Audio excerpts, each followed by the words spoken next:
Magandang araw sa inyong lahat.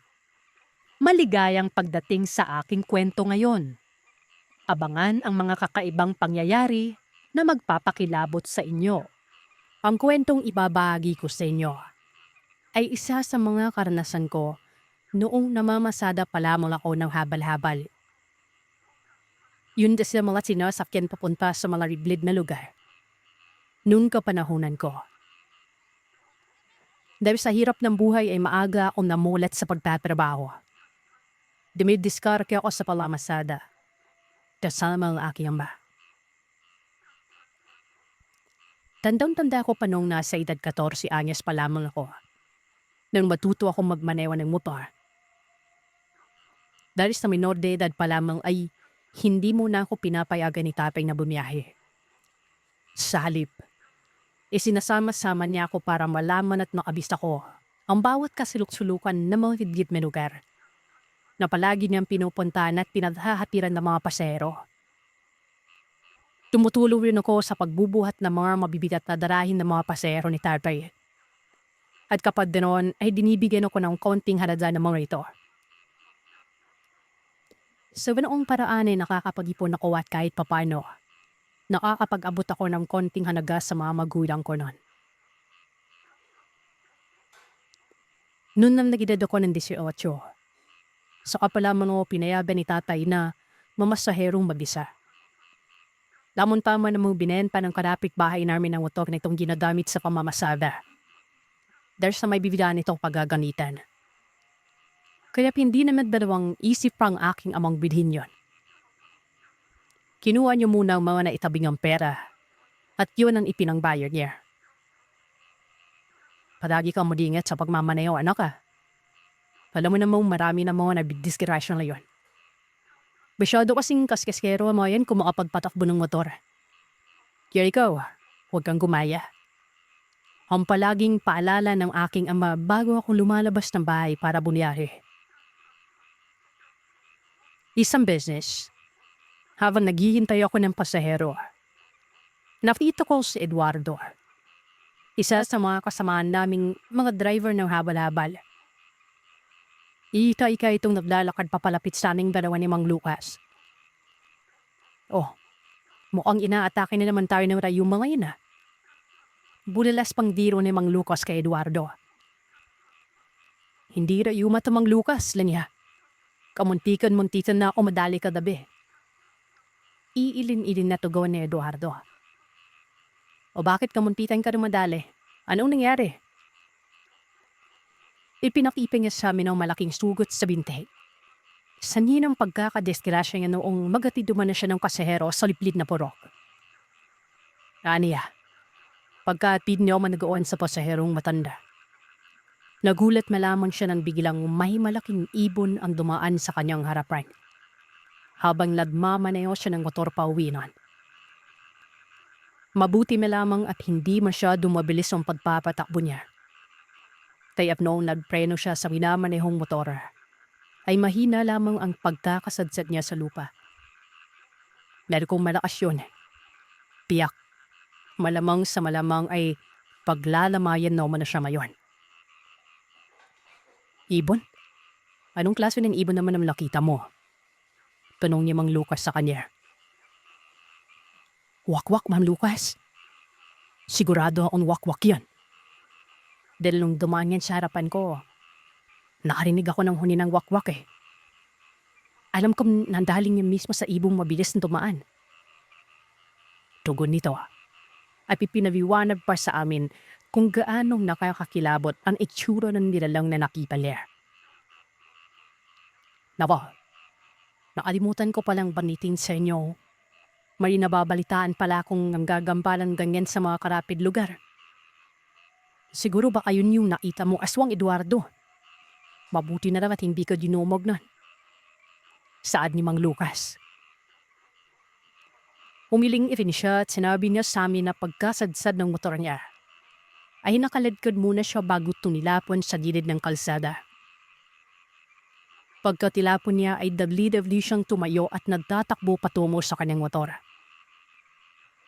Dahil sa kaba at takot na nararamdaman, Mga ilang segundo po ang manuwang lumipas bago siya nakaramdam ng pananakit ng katawan. Kung hindi pala kumurot ang binti niya, ay hindi niya pa malalamang dumudugo na pala yun at may malaking sugat na. Buti na lang at siniswerte ako dahil may dumaang motor at tulad natin ay namamasahero ang taon nagmamanayaw ng motor na yun. Kaya tulungan niya akong madala sa padamutan. Sinuwerte ka pa, ma Eduardo. Ibig sabihin na, hindi mo pa tada oras kagabi. Kanya na isa pa naning mga kasamahan at sinuri ang mga sugat na natamo ni Eduardo. Itinaas pa nito ng bagya ang cargo pants na suot ni Eduardo para makita ko hanggang saan ang sugat nito. Buti na lang talaga't nakapangmahaba ka ng suot kagabi. Kunbin ako, hindi lang yan ang sugat na matatamo mo. Tinanong ko siya kung napilayan ba siya o kung may nabali bang buto sa kalya. Sinabi niya namang wala at hindi siya napilayan nun. Matigas po umano sa kalabaw ang buto niya. Isa pa, kagabi, matapos siyang dalim sa padamutang pampubliko, ay dumiretso sila ng asawa niya sa manghihilot para magpahilot sana. Pero pagkarating nila sa manghihilot, ay pinayuan siya ng manghihilot na magpatiin siya sa albularyo. Dahil may nakita itong marka ng aswang at hindi nito kayang alisin ang markang yon sa katawan niya. Sinabi pa nito sa lalong madaling panahon ay maghanap siya ng albularyo o manggagamot na ayang mag-alis ng marka ng aswang sa katawan nito dahil nalalagay sa panganib o ang buhay niya at ang pamilya niya. Kaya nga ako napumilit na pumunta dito. Then magtatanong sana ako kung may alam ba kayong albularyo o manggagamot. Nagtanong na kasi ako sa mga kamag-anak ko pero wala silang kilalang albularyong kaya mag-alis ng marka ng aswang eh. Payab na ba? Ikaw, Pancho, may alam ka bang manggagamot? Baka naman may alam ka. Sabi mo naman sa akin. Baling na panong niya sa akin nun. May alam ako. Yung lolo ko marunong manggamot yun pero hindi ko naman alam kung kaya niya mag-alis na marka ng aswang na sinasabi mo. Tugon ko nun. Nagsabi naman ito kung pwede ko daw ba siyang samahan sa lolo ko. Wag umano akong mag-alala dahil babayaran niya ako sa pagsama ko sa kanya sa bahay ni Lolo Ando. Sige na, Pancho. Iyapid mo na tong si Eduardo sa bahay ng lolo mo para magamot na siya at maalis na yung marka. Sa pagkakaalam ko kasi kapag may marka ka ng aswang sa katawan, babarit-baritan ka nito. Susundan ka kahit saan ka man magpunta. Palmumumbinsing wika sa aking mga lukas na. Nung mga sandaling yun ay bigla tuloy ako nagsisi kung bakit nasabi ko ang tungkol sa abuelo kong manggagamot. Ayaw pa naman itapay na pinag-uusapan ng tungkol sa kanyang ama. At ayaw niya rin pumunta ako sa bahay nito. Sige na, Pancho. Samahan mo na akong pumunta sa bahay ng lola mo. Gusto ko na talaga sumarka na tayo. Magkataot ako para sa pamilya ko. Mamaya madamay sila. Nakikita ko sa kanyang mga matang takot na nararamdaman. Nang bandipin niya ang tungkol sa kanyang pamilya, ay hindi ko maiwasan makaramdam ng awa nun. Nagmakaawa ito at ayon pa sa kanya ay godoblahin niya pa umanawing bayad. Samahan ko lang siya. Ay, kahit huwag mo na akong bayaran. Tulong ko na sa iyong pera ibabayad mo sa akin. Alam mo kasing ilang araw kung di mo akapagdiay dahil sa nangyari. Sad ko at sinabdihan ko siyang ihapig ko na siya papunta sa kanila para sabihan ng asawa niya bago kami pumunta sa bahay ng abuelo ko. Pumunta na ako sa pinagpwestuhan ng motor at pinaandar ko na yan. Daan-daan namang iniakbang ni Eduardo kanyang para pasakay sa minamanay akong motor. Teka, saan nga pala nakakaraing lolo mo? Malapit kang ding ba sa bahay niyo? Tanong niya. Hindi, nasa kabilang baryo pa yung tirahan ni Lolo. Huwag ka mag-alala, medyo malapit-lapit lang naman yon. Sa paglipos ka ng ilang sandali, ay binagtas na namin ang daan papunta sa tahanan ni Lolo Andong.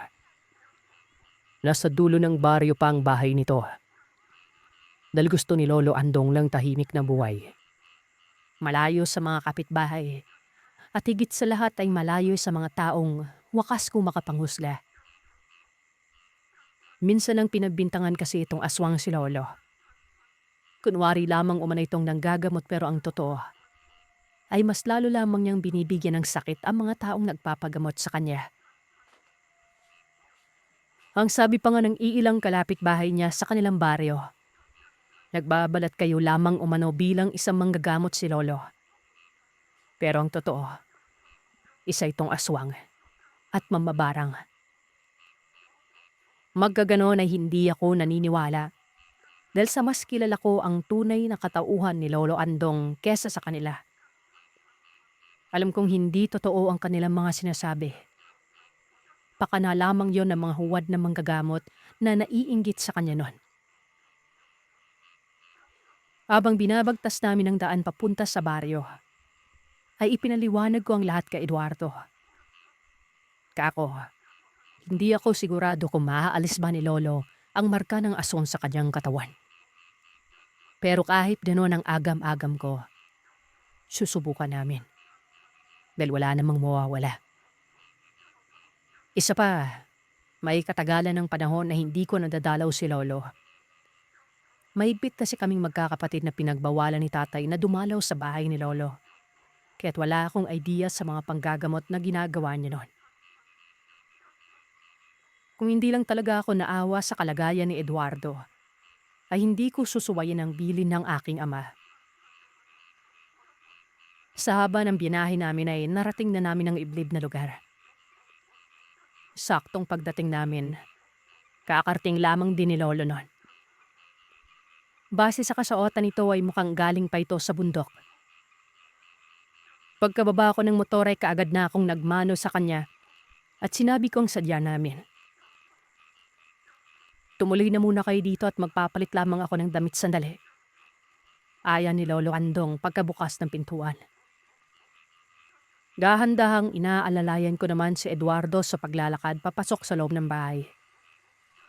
Samantalang ang kanyang asawa naman nakasunod sa amin noon. Makaraan ng ilang saglit ay lumabas na ng silid si Lolo Andong. May bitbit na itong aparato na may lamang mga halamang gamot. Lo, ako na po yung magdala. Wika ko sa kanya at agad na siyang nilapitan. Inabot niya naman sa akin at itinuro kung saan ko ilalagay ang aparato. Nilapitan niya na si Eduardo at sinuri ito. May mga inusal na orasyon si Lolo Andong at inihip sa katawan ni Eduardo.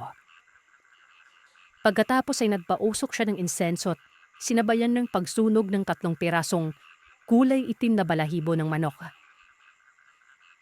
Halos sinabot rin ng ilang oras sa panggagamot si Lolo Andong. Dahil ayon sa kanya, nakikita niyang hindi lamang marka ng aswang ang nasa katawan ni Eduardo, kundi may ibinaon ring kulam yon. May alam sa pangungulam mong aswang na naglagay ng marka sa katawan mo. Mabuti na lang at nagmadali kang magpatingin sa manggagamot. Sinabi naman ni Eduardo na pinayuhan siya nang nilapitan niya manghihilot na magpatingin sa albularyo o manggagamot. Dahil ayon sa manghihilot, ay may nakita at nararamdaman daw yung itim na presensya sa kanyang katawan. Hayaan mo, ibabalik natin sa Asurnay ang kulam at martang binigay niya sa'yo. Sad ng lolo ko noon. Nung araw ngang yon ay tagumpay na naalis ni Lolo Andong ang marka at kulam ng aswang na ibinaon sa katawan ni Eduardo. Bago pa man kami umuwi ay binilinan ako ni Lolo Andong na mag-iingat. Kung sakasakali mang may hindi magandang mangyari o may hindi maganda akong nararamdaman, huwag akong magdalawang isip na bumalik sa bahay niya. Anya, batig niyang pinagbabawalan ako ni tatay na pumunta sa bahay niya.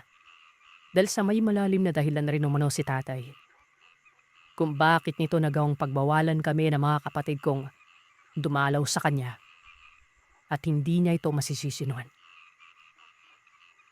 Basta, kung sakaling may hindi magandang mangyari, huwag akong mag-atubiling bumalik sa bahay niya. Sa paglipas ng mga araw ay naging maayos naman ang lahat. Wala na akong napapabalitaan pang may hinahabol sa mga liblib na daan o hinaharang ng aswang. Kaya naman panatag na akong bumiyahe kahit abutin pa ako ng 10 oras ng gabi. Saka, kailangan kong magdoble kaya dahil sinumpong na naman ng sakit si tatay. Sumumpong na naman ang rayuma nito at hindi na naman siya makalakad dahil namamaga ang kanyang paa. Kaya't obligado talaga akong magbanat ng buto. Ako lang kasi ang nag-iisang lalaki sa aming magkakapatid. Kung kaya't walang ibang aasahan si tatay kundi ako lang. Aling Eseng, mukhang marami-rami na naman po yung mga pinamili niyo ah. Masayang bati ko sa matanda ng pumara ito sa tabi ng daan malapit sa palengke. Kakatapos ko lang kasi maghatid ng pasahero. At saktong nadaanan ko ang matandang sugi ko sa pamamasada. Abay kailangan iho. Dahil alam mo naman, marami ako mga alagang hayop sa bahay. Kailangan kong mamili palagi sa palengke dahil habang tumatagal, palaki na ng palaki ang konsumong kinakain nila. Nakanising wika ng matandang medyo kuba na. Purong puti na mga buhok dahil sa katandaan. Kabiro ko naman itong sinabihang ibenta niya na ang ibang mga alagang baboy at manok. Para konti na lamang ang papakainin niya nun. Kung gusto niyo, ibigay niyo na lang sa akin ang isa sa mga alaga niyo. Pero gusto ko pa yung matabang baboy ah. Pabiro ko nun. Humagikik namang hinampas ako ng bagya ni Aling Eseng. Sa totoo lang, simula nung namamasada ako ay naging suki ko na ito. Tuwing araw ng Lunes at Miyerkules ay nagpapasundo ito sa bahay para mamalengke. Dahil sa suki ko na siya sa pamamasada ay malaki ang tiwala ko sa matanda. At alam kong ganun din siya sa akin. Dahil minsan, ako na lamang ang inuutusan niyang mamalengke o kaya naman ay magkatid ng karning hilaw sa mga taong pinagbebentahan ito. Lalo na kapag may sakit itong dinadamdam. Mag-isang namumuhay na sa liblib ng sityo si Aling Esing. Ayon dito ay iniwan na ito ng mga anak. Simula nang makapag-asawa mga yon. Dinadalaw na lamang umana ito paminsan-minsan ng mga anak kapag may bakanteng oras sa mga yon. Nakikita ko kay Aling Esing ang yumaong lola. Sa paraday ko kasi ay kaidara niya lamang ang abuela ko. Kaya naman lahat ng pakiusap at utos nito ay sinusunod ko yon. Paglipas ng mahigit kalahating oras na pagbabiyahe, ay nakarating na kami sa bahay ng matanda. Binuhat ko na ang mga pinamili ng matanda at nilagay malapit sa pintuan ng bahay. Pagkalapag ko sa mga pinamili niya, nagulat ako at bagyang napatras ng biglang bumukas ang pintuan at iniluwa roon ang napakagandang dalaga. Saglit pa akong natigargal at hindi inaalis ang pagkakatitig ko sa napakagandang mukha na yon. Ng mga sandaling yon ay parang nakakita ko ng berhen. Kung hindi pa ako tinapik ni Aling Eseng, hindi pa ako matatauhan. Abatod mong titigan niyang apo ko, iho. Baka mamaya matunaw yan sa lagkit ng pagkakatitig mo eh. Uwi ka nito. Bigla akong nakaramdam ng hiya matapos sabihin niya ng ale. Hindi niyo naman po sinabi sa akin may bisita po pala kayo, Aling Eseng. Nakakahiya po, di sanay nagbihis ako na maayos. Pabirong saad ko sa matanda nun. Inirapan ako ng matanda at sinabihang umalis na't huwag ko raw pagka-interesa ng apo niya. Dahil hindi siya papayag na pormahan ko ang dalaga. Tinanong ko ang matanda kung ilang araw na mananatili sa bahay niya ang dalaga. Sinabi niya namang mga ilang linggo rin itong mananatili sa bahay niya dahil sa nagbabakasyon ito. Ayos, tamang-tama. Pwede po ba akong umakit ng ligaw sa apo niyo, Aling Eseng? Tanong ko. Hindi, umalis ka na dahil nakaka-istorbo ka na eh. Pagtataray na wika sa akin ng matanda. Sige na po, Aling Esing. Payabin niyo na po akong dumalaw sa apo niyo. Pakiusap ko nun. Pero sadyang umiral na naman ang kasungitan ng matanda. Dahil kahit anong pakiusap ko ay hindi ito pumapayag. Sa halip ay pinagtatabuyan niya pa ako. Dahil sa may angking kakulitan ako ay halos araw-araw akong dumadaan sa bahay niya. Makita ko lamang ang apo niyang si Magdalena. Hindi ko alam kung bakit unang kita ko pa lamang sa dalaga ay tinamaan na talaga ako nun. Kaya kahit anong pababawal pa ang sabihin ng matanda, sinusuway ko siya. May mga gabing sinasadya akong dumaan sa bahay ni Aling Esing kahit na may kalayuan ang tirahan niya sa baryo namin. Ayos lamang yan. Basta't ang mahalaga sa akin ay masilayan ko si Magda. Kahit na hanggang sa bakuran lamang ako ng bahay nila. Kinakantsawan na ako ng mga kasamaan kong namamasada sa tuwing inaabot ako ng dilim bago makarating sa paradahan. Nagwika pa si Mang Lucas na maghinay-hinay ako at kilalanin munang mabuti ang apo ni Aling Esingon. Dahil baka mamaya, may itinatagong lihim pala yon kaya biglang nagbakasyon sa bahay ng matanda, di ba? Grabe naman kayo kung mangusga dun sa tao. Nagbakasyon lang naman eh. Huli ka ako. Sinabi ni Mang Lucas na hindi naman sinanghusga sila. Kaya nga lang ay hindi ko pa ba raw nababalitaan ang tungkol sa hakahakang may aswang na naman na nambibiktima sa lugar kung saan nakatira ang matanda. At ang sabi ng iilang mga taga roon na humawol doon, matapos nilang hambalusin sa paa ang aswang, ay nakita nilang sa bakuran ni Aring Esing tumakbo ang milalang na yon. At noong sundan nga nila yon at hinanap sa bakuran ng matanda, tanging si Aring Esing lamang ang lumabas ng bahay at humarap sa kanila. Todo dinay pa ang matandang walang nagawing kahit anumang nilalang sa bakuran ng bahay nito. Noong tanungin ng isa sa mga taong humabol kung nasaan ang apo ni Aling Esing, sinabi ng matandang tulog na yon at hindi pwedeng istorbohin. Pero ang lubos na ipinagtataka ng lahat, kinabukasan ay nakita nilang iika-ika umano ang dalaga. Kaya't malakas ang hinala ng lahat na baka aswang ang dalaga at inililihim lamang yan ni Aling Esing. Napapailing ako at hindi makapaniwala sa mga sinabi ni Mang Lucas. Sa ganda ba naman ng dalaga ni si Magda? Malabong mapagkamalan nitong aswang. Baka nagkataon lang ang nangyari. Isa pa, matagal ko nang suki sa pamamasada si Aling Esing kaya't napaka-imposible talaga. Nasa sa'yo na yan, Pancho, kung maniniwala ka sa sinasabi ko o hindi. Pero ipapaalala ko lamang sa iyong tungkol sa nangyari kay Eduardo, ha? Kaya mag-iingat ka palagi at hanggat maaari. Huwag ka na muna mag-awis sa mga liblib na lugar.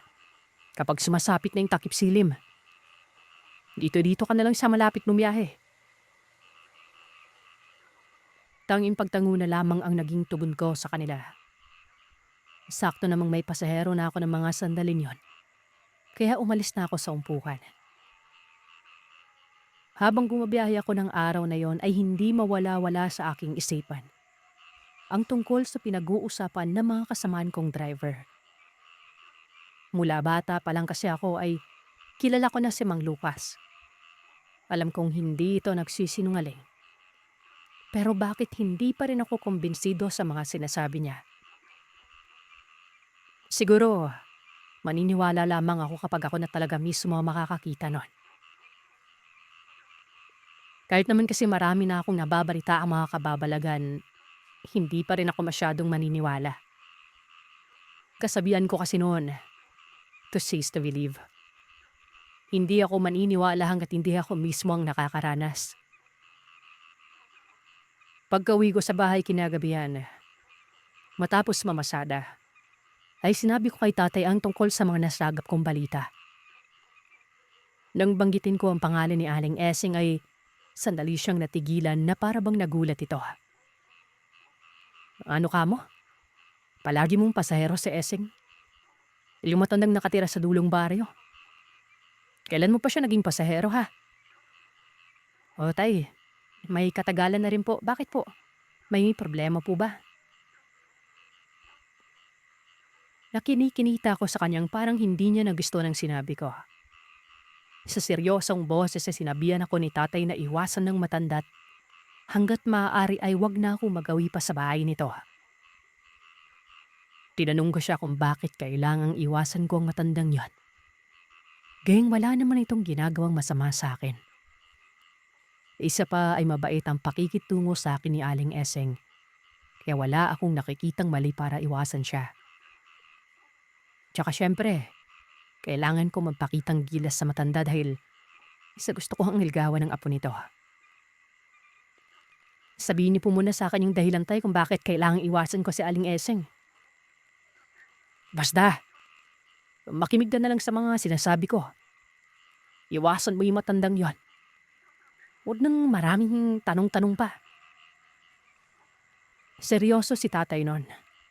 At base sa himig ng boses niya ay parang nagpipigil lamang siyang magalit. Pero nung sabihin ko sa kanyang gusto kong ligawan ng apo ni Aling Eseng, ay doon na siya nagtaas ng boses at kulang na lamang ay sigawan niya ako. Habang binabala ang wag makipaglapit sa pamilya nito. Yun pa lamang ang unang pagkakataong pinagtaasan ako ng boses ng aking ama. Kaya naman nakaramdam talaga ako ng takot. Dahil parang may lihim na galit si tatay sa pamilya ni Aling Eseng. Huwag na huwag mong susuwain yung mga sinasabi ko, Pancho. Kilala mo ako kung paano magalit. Tinalikuran na ako ng aking ama matapos niyang sabihin yon. Hindi ako nakakibo sa sinabi niya. Hindi ko alam kung susundin ko ba ito o susundin ko sariling kagustuhan ko.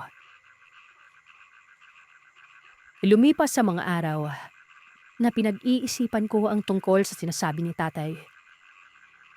Hanggang sa isang araw, magtatakip silim na ng mga oras na yon. Nang mapagpasyan kong gumarahi na at ipagpasabukas na lamang ang pamamasada ulit. Medyo hindi kasi maganda ang araw ko dahil napakabigat ng pakiramdam ko. Para bang lalagnatin ako nun. Mga ilang minuto pa lamang akong nagpapahinga sa bahay. Nang may sunod-sunod na kumatok. Si nanay nang nabukas ng pintuan at tinalam kung sino ang kumakatok na yon. Nandyan ba si Pancho, Aling Laura? Narinig kong tanong ng boses babae sa labas ng bahay. Oo, nandito. Bakit, Elena? Tanong ni nanay sa babae. Nagtanong ang babae kung pwede pa ba raw akong mamasada. Magpapahatid lamang umano sana ito sa Karatig Baryo. Binanggit niya ang baryo kung saan siya magpapahatid. Nang marinig ko yon, sa hindi maipaliwanag na dahilan ay bigla akong kinabahan. Sa kadahilanang doon nakatira si Aling Eseng at ang dalagang si Magda. Saglit na tinapik-tapik kong dibdib. Dahil sa dahan-dahang sumisikip ang dibdib ko at hindi ko maipaliwanag kung bakit. Simula nung marinig ko ang baryong binanggit ng kausap ni nanay, sunod-sunod nang kumabog ang dibdib ko. Ano bang nangyari sa akin? Tanong ko nun. Maya-maya pa ay lumapit sa akin si nanay at nakiusap siya na kung pwede raw ba ihatid ko muna si Elena. Ang buntis na manugang ng kumari niya. Dahil magtakakip-silim na at delikado sa buntis kung maglalakad lamang itong mag-isa. May kalayuan pa naman ang baryo na tinitirahan nito. Na mga sandaling yun ay hindi ko alam kung bakit nagdadalawang isip ako. Kung pagbibigyan ko ba ang pakiusap ni nanay o hindi inon. Sunod-sunod ang pagkabog ng dibdib ko at para bang may kung sino ang bumulong sa aking manatili na lamang sa bahay. Nay, wala bang ibang masakyan na motor si Ate Elena? Tanong ko sa aking ina. Ang sabi niya pumunta na siya sa paradahan pero wala nang mga motor sa paradahan doon eh. Kaya pumunta siya dito at nagbabaka sakaling nandito ka na. Sige na anak, ihatid mo na si Elena. Sandali lang naman yan eh. Tutulma ng aking isipan. Pero nang makita ko si Ate Elena na maraming bitbit, bigla akong nakaramdam ng awa. Kaya naman pinagbigyan ko na ang pakiusap ng aking ina. Nakailang basong tubig pa ako bago lumabas ng bahay. Dahil kahit anong gawin ko ay hindi talaga mawala-wala ang pagkabog ng dibdib ko noon. Bumalik ka kaagad anak dahil magdidilim na. Hihintayin ka namin para sabay-sabay na tayong maghapunan. Bilin pa sa akin ni nanay bago ko pinaandar ang habal-habal. Habang binabagtas namin ni Ate Elena ang daan, patindi ng patindi ang kabang nararamdaman ko. Nakailang pagbuga pa ako ng hinina para maibsan ang kakaibang nararamdaman ko nun. Narinig ko pang tinanong ako ni Ate Elena kung ayos lamang ba ako. Ha? Oo, ayos lang ako. Tugon ko at itinoon na sa binabagtas na kalsada ang pansin ko. Liblib na ang daan na tinatahak namin at napapagitnaan na yon ng sitio at baryo. Kumbaga, mga ilang minuto lamang ang babagtasin namin ay mararating na namin ang baryo kung saan nakatira si Ate Elena. Maya-maya pa, saktong pagliko ng motor na minamaneho ko, ay bigla na lamang may malaking aso ang mabilis na tumawid ng kalsada. Kaya naman agaran akong nagminor at mga ilang segundo ay nagpreno na ako. Langya, saan galing yung dambuhalang asong yon? Ayos ka lang ba, Ate Elena? Tanong ko.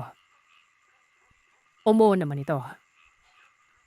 Akmang papaandarin ko na sana ang motor nang sa bigla na namang may dumaan na malaking aso.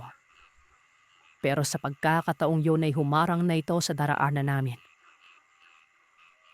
Mukhang kakaiba na to Sambit ko nun. Sinabihan ko si Ate Elena na kumapit ng maayos at kahit anong mangyari ay wag na wag siyang bibitaw. Kung pwede lang ay yumakap siya sa likuran ko at ipikit ang mga mata niya para sa ganon ay hindi siya matatakot sa maaaring makikita nun. Nasabi ko ang mga bagay na yon. Nababatid kong hindi normal o pangkaraniwang aso ang humarang sa daraanan namin. Sa kadahilanang ni minsan ay hindi pa ako nakakita ng asong kasing laki ng dalawang kalabaw. Bukod doon, nakita kong napakapayat ng aso na halos butot balat na ito. Puno ng galis ang buong katawan. Namumula rin ang mga mata nang matamaan ito ng ilaw ng sasakyan. Panay rin ang pag-angil nito na para bang anumang sandali ay nakahanda itong dambahan kami. Walang humpay rin ang pagtulo ng malalapot itong laway at kakaiba na rin ang klima ng hanging humahampas sa balat namin. Maya't maya rin ang pagsingap nito na aakalain mong humuhuni yun ng wakwak sa mahinang boses niya. Bago pa man umaksyon ang dambuhalang nasa harapan namin, mabilis ko nang inarangkada ang minamanehong motor. Sa isip-isip ko, kapag hindi pa tumabi ang nilalang na yon ay talagang sasagasaan ko ito. Hindi ako mag-aalinlangang gawin yon. Kaya sa laman ng pasahero ko mapahamak, di ba? Sa kadahilanang malakas ang pakiramdam ko na ang punteriya ng nilalang na yon ay si Ate Elena. Buntis yon. Hindi kasi direkta sa akin nakatitig ang nilalang, kundi sa kanya. Hindi ko masasabing sigbin ng nilalang na yon dahil hindi naman mataas ang panglikurang bahagi ng paa nito. Sumagi na sa aking isipang baka isa itong aswang at nagbabalat kayo lamang sa kaanyuan ng isang hayop. Ate Elena, kumapit ka ng maigi. Bulalas ko at walang ano-ano ay pinaharurot ko na ang sinasakyan naming motor. Pagkaharurot ng motor, nanlaki ang mga mata ko nang makita kong kumaripas ng takbo pasalubong sa amoy ng nilalang. At sa bawat pagtakbo nito ay para bang may sapusa yon. Napakabilis at napakaliksi ng kilos. Hindi ako nagpadala sa takot na nararamdaman. Sa halip ay mas binilisan ko pa ang pagpapatakbo. Habang si Ate Elena naman ay nararamdaman ko ang higpit ng kanyang pagkakayakap. Hindi ko iniwasan ang nilalang na sumalubong sa amin. Dahil kung iiwasan ko ito, tiyak madidisgrasya kami ni Ate Elena. Hindi nga nagtagal ay nahagip ng gulong sa unahan ng motor ang nilalang bago pa man ito tuluyang makalapit sa amin. Umatungal ito ng malakas pagkabagsak sa kalsada. Hindi na ako nag-aksaya pa ng panahong magpreno. Dahil baka mamaya ay may kasama pa pala ito at baka nag-aabang lamang yun ng tamang pagkakatawan. Hindi nga ako nagkamali.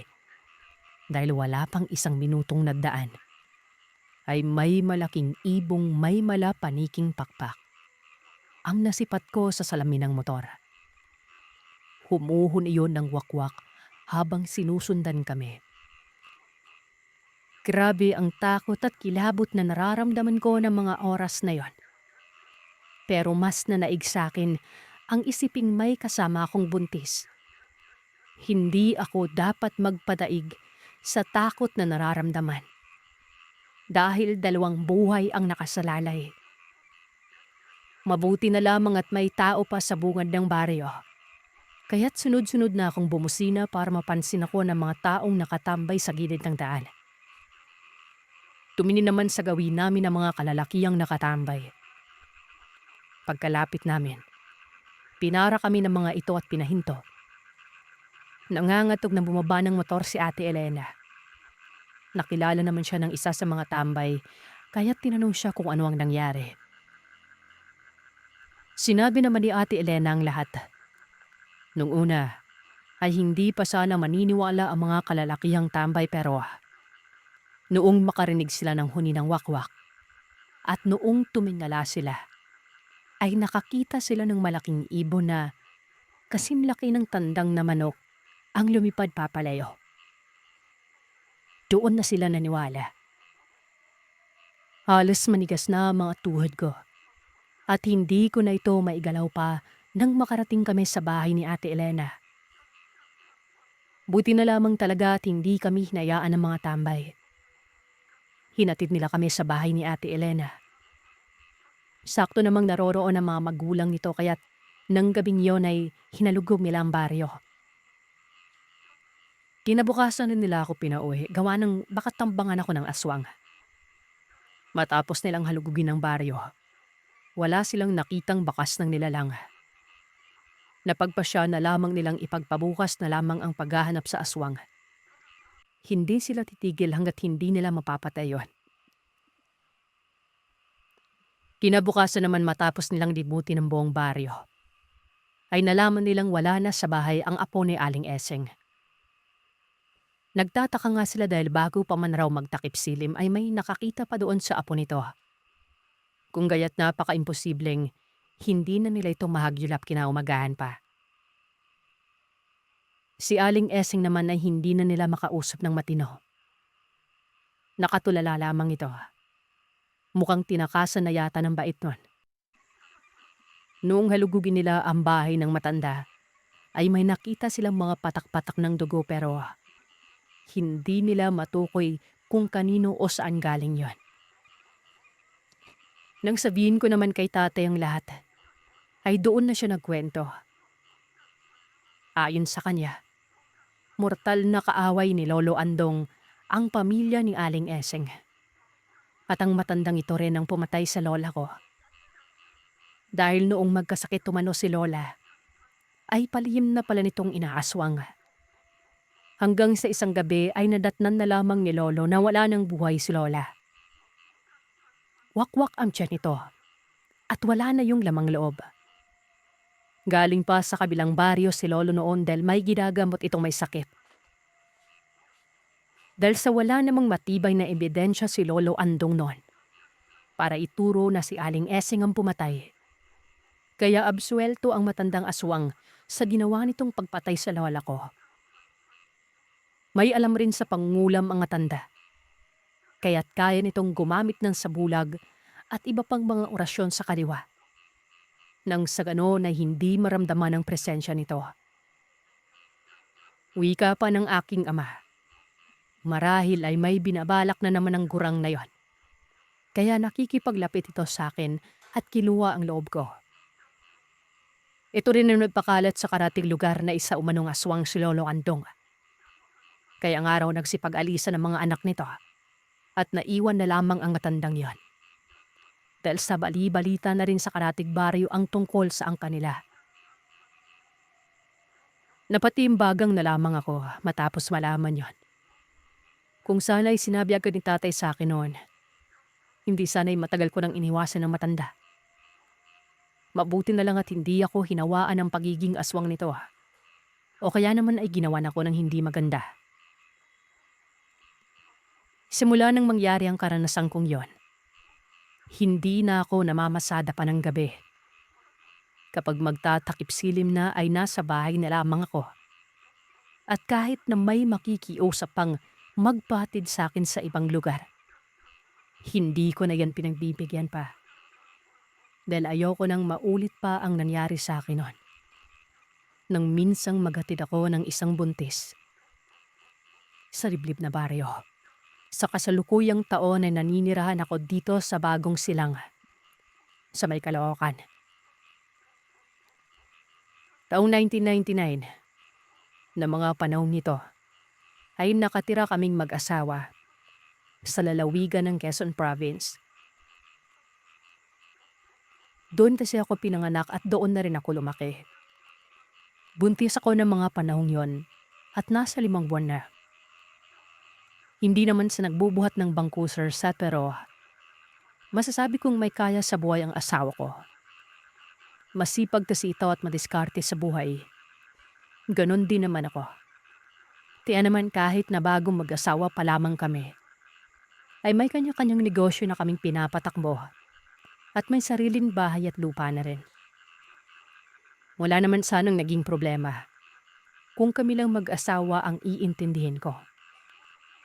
Kaya lang, may isa akong kamag-anak na napakakulit nun. Palagi siyang nangihiram sa akin ng pera para ipangsugal. Yun na yung tiyahin kong si Tia Ceris. Malapit ako sa tiyahin kong ito. Bata pa lamang kasi ay siya na ang nag-alaga sa amin ng mga kapatid ko. Sa tuwing nasa trabaho ang mga magulang ko, masasabi kong mabait ito. Maasikaso sa mga anak niya at maging sa akin. Anak na nga ang turing niya sa akin at sa mga kapatid ko noon. Kaya nga lang, nung magdalada na ako at nagtatrabaho na, ay nabalitaan ko na lamang na nalulong na si Tia Ceris sa sugal. At yun rin ang naging dahilan kung bakit iniwan siya ng kanyang asawa. Nagkaroon siya ng panibagong asawa at may anak na 3 noon. Kahit na may anak na siyang 3 sa pangalawang asawa nito, ay hindi niya pa rin napipigilan ang pagkalulong sa sugal.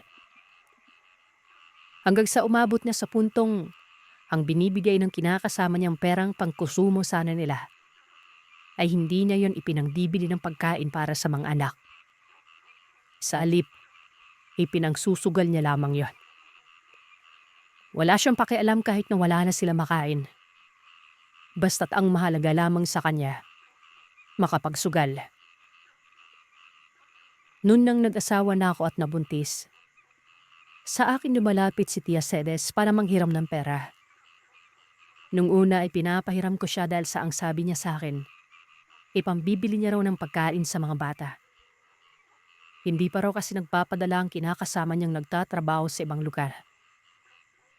Ang mga anak niya naman sa una ay mukhang kinalimutan na siya. Dahil maski ang kamustahin siya, hindi man lang magawa-gawa ng mayon.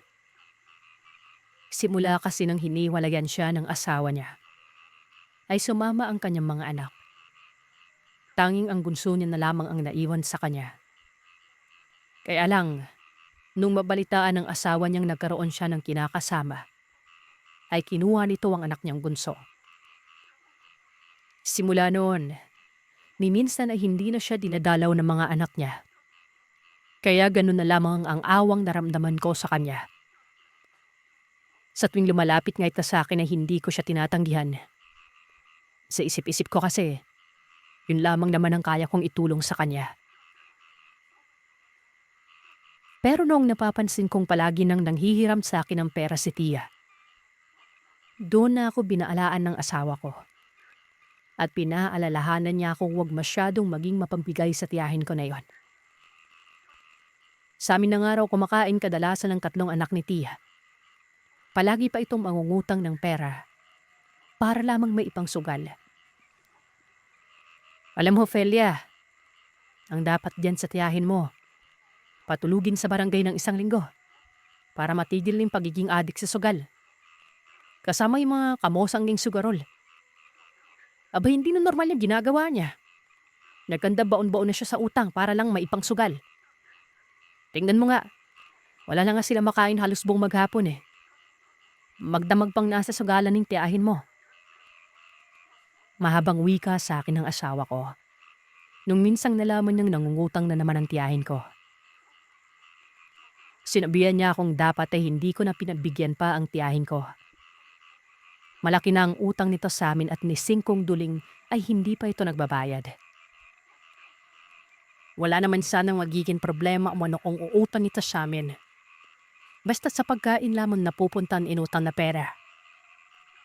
Pero, yung malaman lamang yan napupunta lamang sa sugal yon, ang inuutang nito, yun ang ayaw na ayaw niya. Nung araw na yan, ay binilinan niya akong huwag nang pabigyan si Pia Seves kapag uutang ulit ito sa akin. Dahil paniguragong sa sugal lang naman mapupunta ang pera. Piisin ko man noon tiyahin ko. Dahil na rin man sinabi sa akin ng mga magulang ko, Circe. Piisin ko man noon tiyahin ko. Dahil maging sila man ay hindi man nila ito pinanpipigyan. Noon lang araw na lumapit sa akin ang tiyahin ko at nanhiram ulit. Gaya ng payo sa akin ng asawa ko at mga magulang, hindi ko pinautaw sa Tia. Bago umalis ang tiyahin ko, samot-saring masasakit na salita ang mga sinabi niya. Dalit na dalit siya at pinanlakyan niya ako ng mga mata. Sinabihan akong walang utang na loob. Inanagaan niyo man daw ako simulat sa punpalamaw. Dan palaging wala ang mga magulang ko. Tapos hindi ko man nang raw siya pautangin ng pera. Babayaran niya naman umano ito pag nagkapera na siya. Pinapaya ko raw siya sa mga tao bumibili sa tindahan ko. There's na ginawa kong pagtanggi sa kanya nun. Kung hindi nyo kasi na itatanong, sinadya talaga akong punta ni Tia sa tindahan ko para na mangutang ng pera. Nagkataon namang marami ang namimili ng araw na yon. Kaya't agaran ko siyang pinandiyan at sinabihang wala na akong maripapautaw pa sa kanya. Nag-iipon kami ng asawa ko para sa lapalanakan ko. Sinabihan niya akong manayu-layo pa naman ang buwan kung kailan ako malanganak. Kaya piyak na makakaipon para kami ng asawa ko. Sinugot ko naman siya na mas mabuti na yung pinaghahandaan na habang malayo pa. Para naman hindi na kami magpandaugaga at kapusin ng pera pagdating sa araw ng katamanapan ko. Dahil nga doon, galit na binilyawan at pinagmumura ko ni Pia Sedes bago ito umalis. Nakonsensya ako sa ginawa kong pagtanggi sa kanya. Kaya lang, alam kong yun ang nararapat para mapigil lang tiyahin ko sa pagsusugal. Mahigit 2 linggo lamang ang nakalipas. Nagbaki pa sa akin ang tiyahin ko. Kasalukuyan akong nasa bakuran ng bahay noon kasama ang kasambari ko si Inday. Nakita kong dahan-dang naglakad papasok ng bakuran ng tiyahin ko. Nangangalumata ito na para bang hindi siya nakatulog ng ilang araw. Medyo umimpis rin ang pisngi at namangalayap ang kanyang katawan. Tiyang, ayos na po ba kayo? Teka sandali. Inday, tulungan mo ko't aalalayan si Tia Sedes. Tawag ko kay Inday. Nakasalukuyang nagwawalis na nga rin. Mabilis namang bitawan ni Inday ang walis tingting at patakbong lumapit nun. Bago pa man hinimatay at bumagsak sa lupa ang tiyahin ko, ay naalalayan na kaagad namin ito. Pinagtinuman naming ipinasok sa loob ng bahay si Pia Service. Pagkatapos ay iniga laming sa mahabang upuan. Tapos sinabihan ko si Inday na bumalik na siya sa pagwawalis at ako na ang bahala kay Pia. Makaraan na mirang minuto, nagising na ang tiyahin ko. Kadad na siyang pinainom ng marigamgam na tubig bago pinanong ko ano ang nangyari. Bakit siya hinimatay at bakit parang hindi yata maganda ang mga nandaang araw niya. Pasensya ka na iya. Ikaw nang kasi naisip kong puntahan kaya dumiretso na ako dito. Pagingin niya ng paumanhim. Pero hindi niya sinagot ang tanong ko. Malikot pa rin ang kanyang malamata. At para bang iniiwasan niya akong pingnan. Piyang, ano po ba yung nangyayari sa inyo? Bakit bigla ka na lang hinimatay eh? Lalipasan ka ba ng gutom? Tanong ko muli. Napansin kong tila nag-aanamang tumango sa Pia Service. Pero noong napatingin siya sa tiyan ko, mabilis niya yung hinawakan at hinimas sabay nagwi ka ng ilang buwan na nga tong dinadala mo, iha. Mag-6 na buwan na ho. Tugon ko. Kakaiba ang mga ngiti ng tiyahin ko habang hinimas-himas ang tiyan ko at nagsabing malusog umano ang sanggol sa sinapupunan ko noon. Pakaingatan ko umano yon. Kumain ako ng masustansyang pagkain para mas lalo pang lumusog ang sanggol na yon. Yun nga po yung ginagawa ko, tiyang eh. Kumakain ako ng masustansyang pagkain para malusog yung anak ko paglabas niya. Teka lang po at ipaghahanda kita ng pagkain, tiyang ha. Paalam ko sa kanya at naglakad na ako patungong kusina. Pero bago pa man matapos ang ginagawang paghahanda ng pagkain nun, bigla na lamang sumulpot sa likuran ko si Tiyang Ceres. Nakangisi itong nagwikang tutulugan niya na raw akong maghanda ng pagkain nun. Naku, wag na po, tiyang. Ako na po yung maghahanda. Maupo ka na lamang doon at ipaghahain ko na rin ito maya-maya pa. Tugon ko. Iginiit ni Tiyang Ceres na tutulong na raw siya sa paghahanda. Total naman ay nakapagpahinga na siya at maayos-ayos naman ang kanyang pakiramdam. Sige ho, kayo po yung bahala. Tugon ko na lamang na kahit anong sabihin kong wag na siyang tumulong, ay iginigiit niya pa rin palagi ito. Nang matapos na kaming makapaganda ng pagkain at kasalukuyang kumakain na, napansin kong mahina lamang kong kumain ang tiyahin ko. Tiyang, ayos lang po ba kayo? Masama pa rin ba yung pakiramdam niyo? Ang konti lang po kasi ng kinakain ninyo eh. Pag-aalalang wika ko sa kanya. Malamlam ang mga matang nagsabi siyang ayos lamang ito. Medyo lumakas-lakas na umano siya ngayon. Hindi gaya noong nakaraang wala talaga siyang ganang kumain. Tinanong ko siya kung ano ang nangyari sa kanya. Bakit wala siyang gana at maging sa pagtulog niya ay hindi rin maayos nun. Ewan ko, iha. Hindi ko alam kung bakit. Nagsimula lang naman yung ganitong pakiramdam ko nung sumama ako sa inuman ng mga kaibigan ko sa sugal. Sabi ko naman kasi sa inyo, tiyang, walang magandang idudulot yung pagsusugal nyo eh. Dapat tuminto na kayo ng ganung gawain. Payo ko. Sa mahinang boses ay sinabi ng tiyahin kong, susubukan niya ng iwasan ang pagsusugal. Pipilitin niya, alang-alang sa mga anak niya. Ngayon lang daw kasi niya naisip na napapabayaan niya na pala ang mga anak niya. Nantig ang puso ko sa sinabi ng tiyahin ko. Kaya naman naisip ko na kung talagang seryoso siya sa sinasabi niya, aalokin ko siya ng trabaho para naman may pagkakaabalahan siya at hindi na bumalik sa pagsusugal nun. Tiyang, kung gusto niyo po, tulong-tulungan niyo na lang po ako sa tindahan. Alam niyo kasi palaging wala yung tindera kong si Noemi eh. Palaging uma-absent yan kaya minsan ako lang mag-isa sa tindahan. Huwag kayong mag-alala. Babayaran ko po yung serbisyo mo para naman kahit papaano makabili kayo ng pagkain para sa mga anak mo. Nakaniting sunod-sunod na tumango ang tiyahin ko. Nagpasalamat ito dahil sa magiging abala na siya at makakalimutan niya ng pagsusugal nun. Natuwa naman ako sa isipin matutulungan ko ang tiyahin kong nag-aruga sa akin noon, Sir Seth. Bukod sa matutulungan ko siya, ay mailalayo ko pa siya sa pagiging lulong sa pagsusugal nun.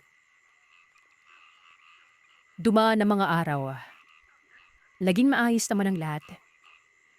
Kasama ko si Tia Sedes sa lahat ng mga ginagawa ko sa tindahan. Sabay rin kaming kumakain sa tanghalian. Pagdating naman ng hapon, pag nagsasara na ako ng tindahan ay umuuwi na rin siya sa bahay nila. Isang gabi, nakaupo ako sa balkonahe. Nagpapahangin nang may napansin akong figura ng isang babae sa hindi kalayuan. Pamilyar sa akin ang figurang yon.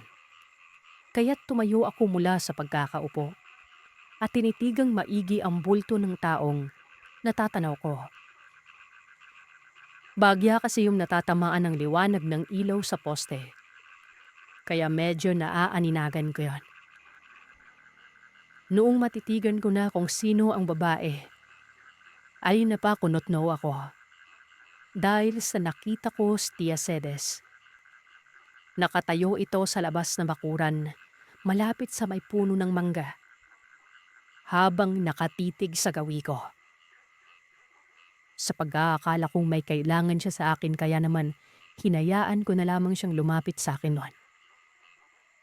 Sa palagay ko naman, kapag may kailangan talaga siya sa akin, tiyak naman akong lalapit siya. Pero naman palagi ang ginagawa niya eh. Pero lumipas na lamang ang ilang minuto, ay nanatili pa rin nakatayo ang tiyahin ko sa kinaroroonan nito at hindi siya gumagalaw. Ano kayang ginagawa ni Tia Sedes? Bakit hindi siya lumapit sa akin kung talagang may kailangan siya? Wika ko pa. Baka nahiya lang siguro. Sandali nga't ako nalang hilalapit sa kanya. Saad ko pa nun. Naglakad na ako palabas ng balkonahe at pupunta na sana si Tia. Nang narinig ko ang asawa kong si Hernan. Tinawag niya ako at tinanong kung saan ako pupunta.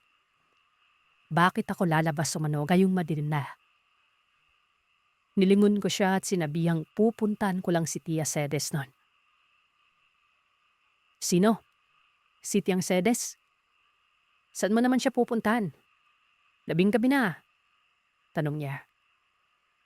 Akmang ituturo ko na sana kung saan naroroon si Tia noon.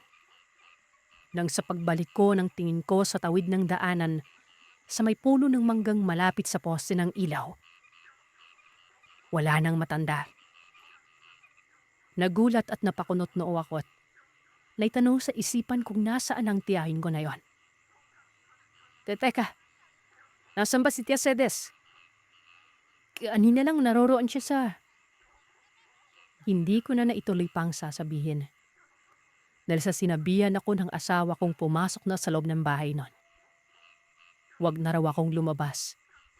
Dahil gabi na. Siguro namamalit-mata ka lang. Halika na. Pumasok ka na. Aniya. Nilapitan ako at hinawakan ng kamay at tinaya ng papasok sa loob ng bahay. Hindi na lamang ako nagsalita pat sumunod na lamang sa asawa ko. Pero bago pa man kami makapasok sa bahay nun, ay may narinig kaming malakas na angil ng pusa. Bigla na rin nag-iba ang klima ng hangin at para bang bigla na lamang yung umalinsangan. May nalanghap rin akong mabahong amoy. Yan bang parang mapanghina? Parang galing sa matandang ilang linggong hindi nagpapalip. Lang pang ibabang panloob na kasuotan. Biniro pa nga ako ng asawa kong nangangamoy na umano ako noon. Dapat ay nagpalit raw ako ng panloob. Inampas ko naman siya at sinabing hindi ako'y nangangamoy.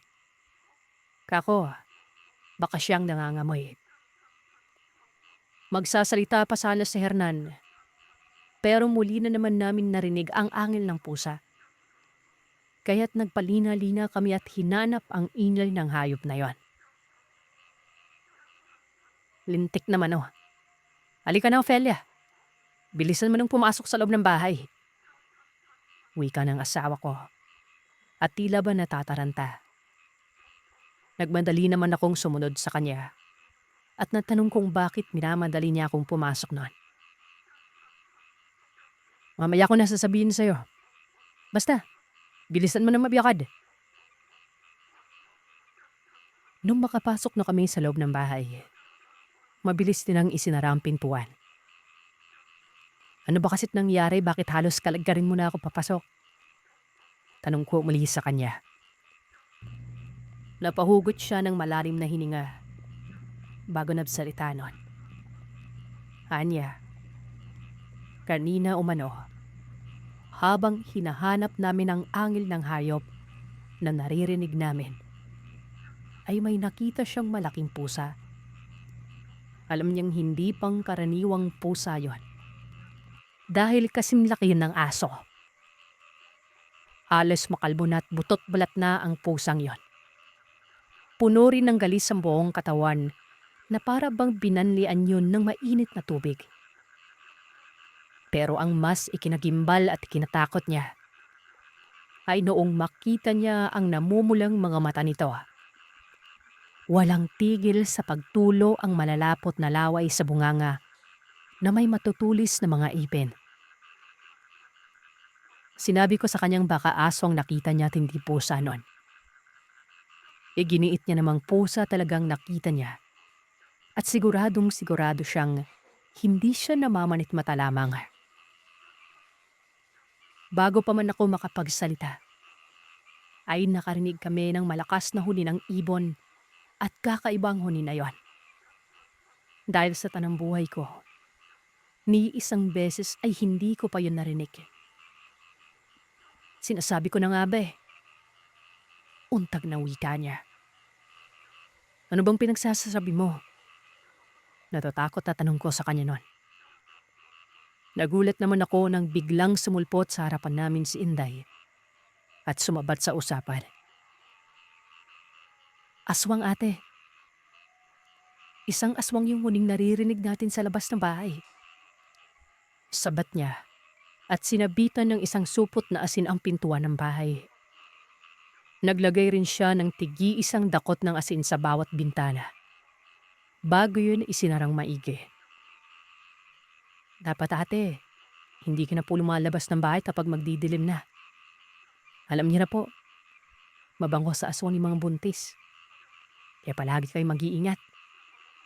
Arnya pa, matapos maglagay ng asin nun. Teka lang Inday, bakit may alam kang mga pangkontra sa aswang? May nakapagturo ba sa inan? Tumango siya at sinabing isang manggagamot ang kanyang ama. Kaya kahit papano ay tinuruan siya ng mga pangkontra. Marami pa mga sinabi sa akin si Inday tungkol sa kanyang amang manggagamot pero hindi ko na pinakinggan pa. Bagya kasing kumirot ang tiyan ko. Kaya sinabi ko sa asawa kong mauna na ako sa silid nun. Magpapahinga lamang ako dahil parang hindi maganda ang pakiramdam ko. Kinabukasan, bago ako pumunta sa tindahan, ay may inabot sa akin si Inday. Nakabalot yan sa pulang tela kaya tinanong ko siya kung ano ang bagay na ibinigay niya. Luyang itim yan ate. Nakalaan kasi may nadaanan ako sa palengkeng luyang itim. Naisip kita kaya bumili na ako. Ano naman yung gagawin ko dyan, Inday? Sinabi niyang ilagay ko lang raw yon sa bulsa. Huwag ilalabas hanggat hindi pa ako nakakauwi sa bahay.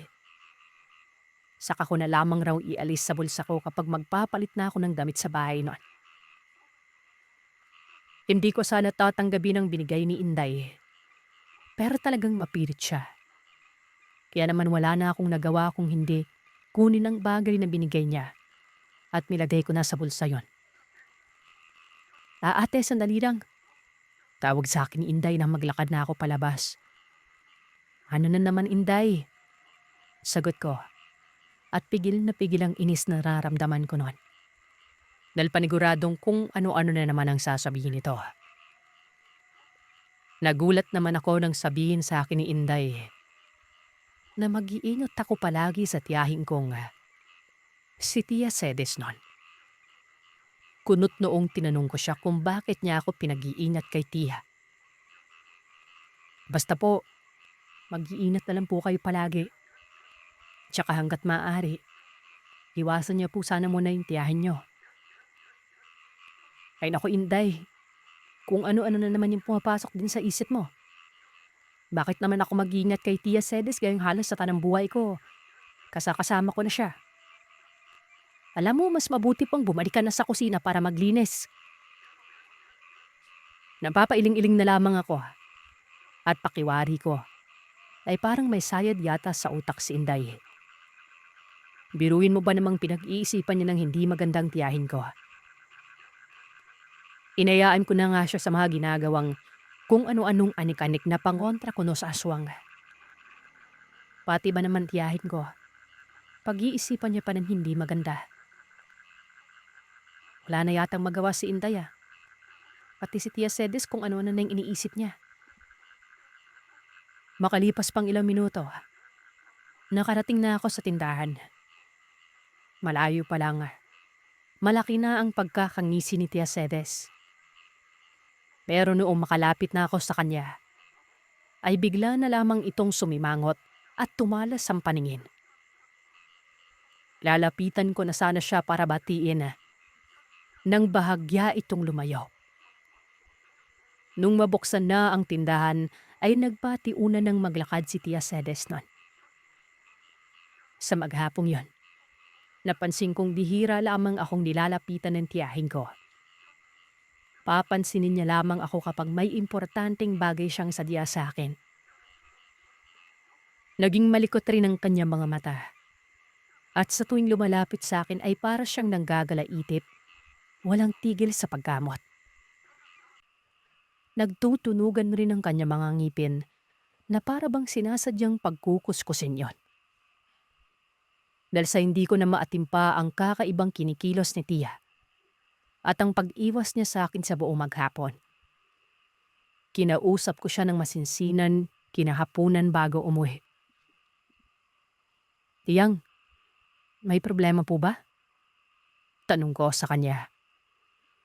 Malikot ang mga mata niyang umiling-iling at nagsabing, wala naman umano siyang problema. Sigurado po kayo? Ano po kasi? Kanina ko pa napapansin parang iniiwasan niyo ako. Akala ko galit po kayo sa akin. Ngumisi ang tiyahin ko at sinabing hindi niya ako iniiwasan. Hindi lamang raw maganda ang pakiramdam niya. Siya, sige na iha. Mauna na akong umalis May dadaanan pa kasi ako. Pagpapaalam niya. At hindi pa man ako makapagsalita, ay umalis na ito kaagad. Sa bagdaan pa ng ilang araw, ay ganon at ganon palagi ang nangyari. Pakiramdam ko ay parang iniiwasan talaga ako ni Tia. At kung minsan pa nga ay nahuhuli ko siyang tumititig sa akin ng hindi maganda. Pero tuwing kakain naman kami sa tanghalian, marami siyang binibigay ng pagkain sa akin. Anya pa nga, dahil sa buntis ako, ay kinailangan kong kumain ng marami. Lalo ng masustansyang pagkain. Kaya naman ay pinagluluto niya ako ng masasarap na pagkain nun. Ubusin ko raw yung kainin para sa sanggol na dinadala ko. Sa pag-aakalang nag-aalala lamang ang tiyahin ko sa akin. Kaya naman hindi ako naghinala pa ng kung ano nun. Gaya ng sinabi niya, ay masayang kinain ko ang pagkaing binigay niya. Isang hapon, kasagsagan ng malakas na ulan noon, kaya naman sumama sa akin sa bahay si Tia Sedes. Sinabi ko sa kanya magpapatila na muna siya ng ulan bago umuwi sa bahay nila. Dito ka na lang muna magkapunan, Tiyang. Ipapatid na lamang kita mamaya kay Hector pag medyo humina na yung ulan. Aya ko. Nakangiting tumango naman ang tiyahin ko. Nagpasalamat. Nagtataka naman ako sa kasambahay kong si Inday. Dahil sa agaran siyang lumapit sa akin at sinabihan niya akong sasamahan niya raw akong pumunta sa silid ko para makapagpalit ng damit. Ate, yung binigay ko sa yung luyang itim na nasa bulsa mo pa ba? Pabulong niyang tanong sa akin. Ha? Bakit mo naman naitanong, Inday? Gulat ako noon. Basta po, sagutin niyo na lang po ako. Nasa bulsa mo pa ba yung luyang itim na binigay ko? Umiling ako noon. At sinabi kong nailaglag ko yata kaninang hapon ng luya. Pero hindi ko alam kung saan nalaglag. Sinasabi ko na nga ba eh. Sambit niya. Alam mo, Inday, nagugulan na talaga ako sa'yo. Pati ba naman dito sa loob ng silid ay sasamahan mo ako? Anong titingnan mo ba ako magpalit ng damit? Sad ko nun. Hindi pinakinggan ni Inday ang sinabi ko. Sa halip ay nagwika siyang wag raw muna akong lumabas ng silid nun. Dahil kukuha lamang siya ng luyang itim. Titingnan niya umano sa silid niya kung may natira pa ba. Makaraan lamang ang maigit 1 minuto. Bumalik na si Inday. May bitbit na siyang luyang itim at agad na inabot niya yan sa akin. Ilagay ko umano yon sa bulsa.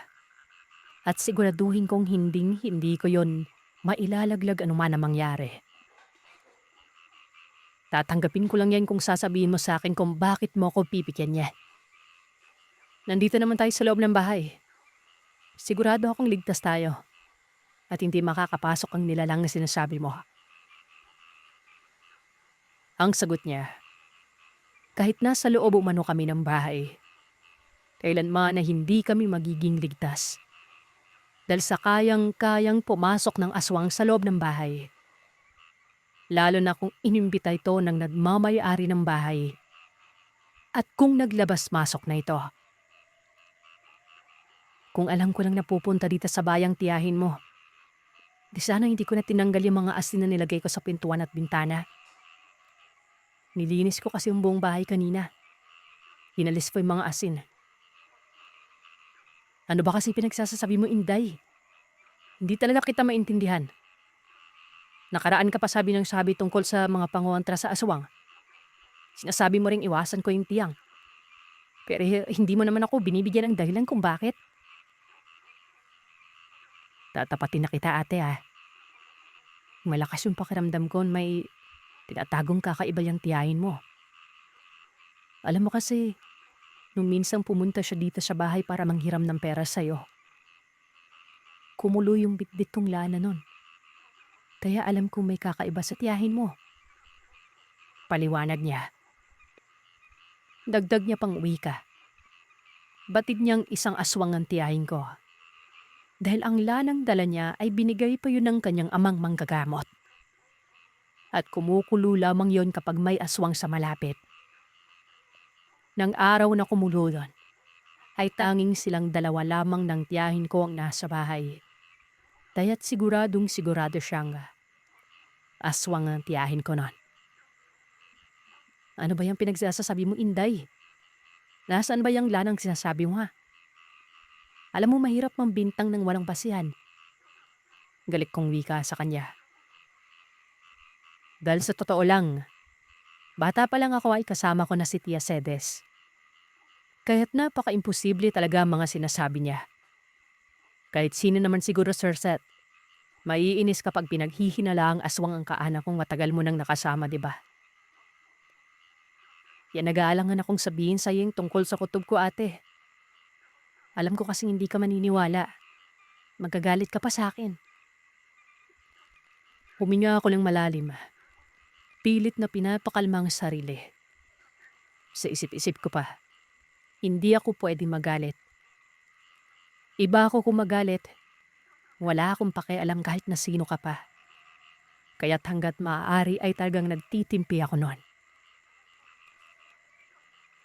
Sa mahinahong boses ay sinabi ko sa kanyang lumabas na lamang siya ng silid at magluto na. Dahil magdidilim na't sa bahay si Tia Sedes kakain. Ipapahatid ko na lamang ito mamaya kapag dumating na ang asawa ko. Lumabas na nga sa silid si Inday. Pero bago yun ay binalaan niya ulit ako. Sa pagsapit ng 7:00 ng gabi, patuloy pa rin ang pagulan ng malakas. Hindi pa rin nakakauwi ang asawa ko. Kaya naman nauna na lamang kaming kumain noon. Nung matapos na kaming kumain na sinabi ko kay Tiyang Sedes na kapag umabot pa ng 9:00 at wala pang mister ko, sa bahay na lamang siya matulog. Huwag siya mag-alala. Dahil sasabihin ko bukas sa mga anak niyang sa bahay siya natulog noon. Mukhang may bagyo yata ngayon, Tiyang. Kanina pa hindi humuhupa yung ulan eh. Wika ko habang nakatanaw sa bintana at inaabangan ang pagdating ni mister. Habang panay ang pagsasalita ko, napuna akong tahimik lamang si Tia. Nung lingunin ko siya, mabilis na tumahip ang dibdib ko. Sa kadahilan ng nakita kong matalim na nakatitig sa akin si Tia noon. Walang tigil sa pagtulo ang laway patungo sa dibdib niya. Habang naglalabas siya ng kakaibang ingay na para bang magkahalong angil ng asong nagagalit at pag-atungal. Nagtaasan na rin ang mga balahibo niya na tila ba pinagtulungan siyang sabunutan ng sandamakmak. Sa pakiwari ko ng mga sandaling yon, parang may sakit na kakaibang tiyahin ko. Nanginginig-ngimig ang leeg nito. Naninilaw ang mga matang aakalain mong hepa. Mabalasik na tinitigan niyang tiyan ko nun. Tiyang Sedes? Sambit ko. At hindi ko maiwasang kabahan niya. Dahil sa nakita kong tila takam na takam siyang matikman ang pagkain nasa harapan niya. Halos lumuwa na ang mata't walang tigil sa paggalawang ulo na para bang manok. Tanging pag-angil lamang ang ginagawa niya. Noong sinubukan niyang lumapit sa akin at akmang kakalmutin ang tiyan ko, mabilis siyang napaatras at muling umangil na parang pusang may kaaway. Bahagya naman akong napaatras nun dahil sa takot na nararamdaman. Nakailang beses niya pa akong pinagtangka ang lapitan pero bigo pa rin siya. At sa hindi malaamang dahilan ay parang may kung ano ang pumoprotekta sa akin kaya hindi niya ako malapit-lapitan. Napahawak at napangiwi ako nang maramdaman kong kumikirot ang tiyan ko na para bang manganganak na yata ako nang wala sa oras nun. Napaidik pa ako at muling sinambit ang pangalan ng tiyahin. Pero mukhang wala na yata sa sariling wisyo si Tia Sedes. Dahil hindi man lamang ito natinag o hindi man lamang nagbago ang ekspresyon sa mukha niya. Mabagsik na nakakapangilabot pa rin yun pagmasdan. Nang mga sandaling yon, kinakabahan na talaga ako. At dahil parang hindi na si Tia Sedes ang nasa harapan ko, salip ay ibang tao na siya. Maya-maya pa ay nagulat na lamang ako nang biglang sinunggaban ni Inday ang tiyahin ko. Ibinuhos dito ang isang garapong asin. Ate, tumakbo ka na. Pumasok ka sa kwarto mo.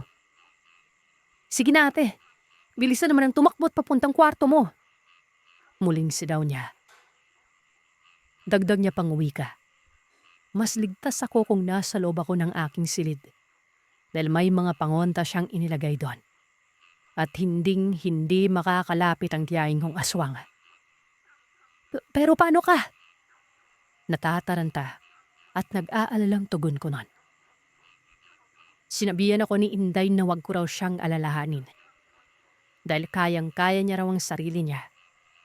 Basta tumakbo na lamang ako papunta sa silid ko. Dahil susunod ka agad siya.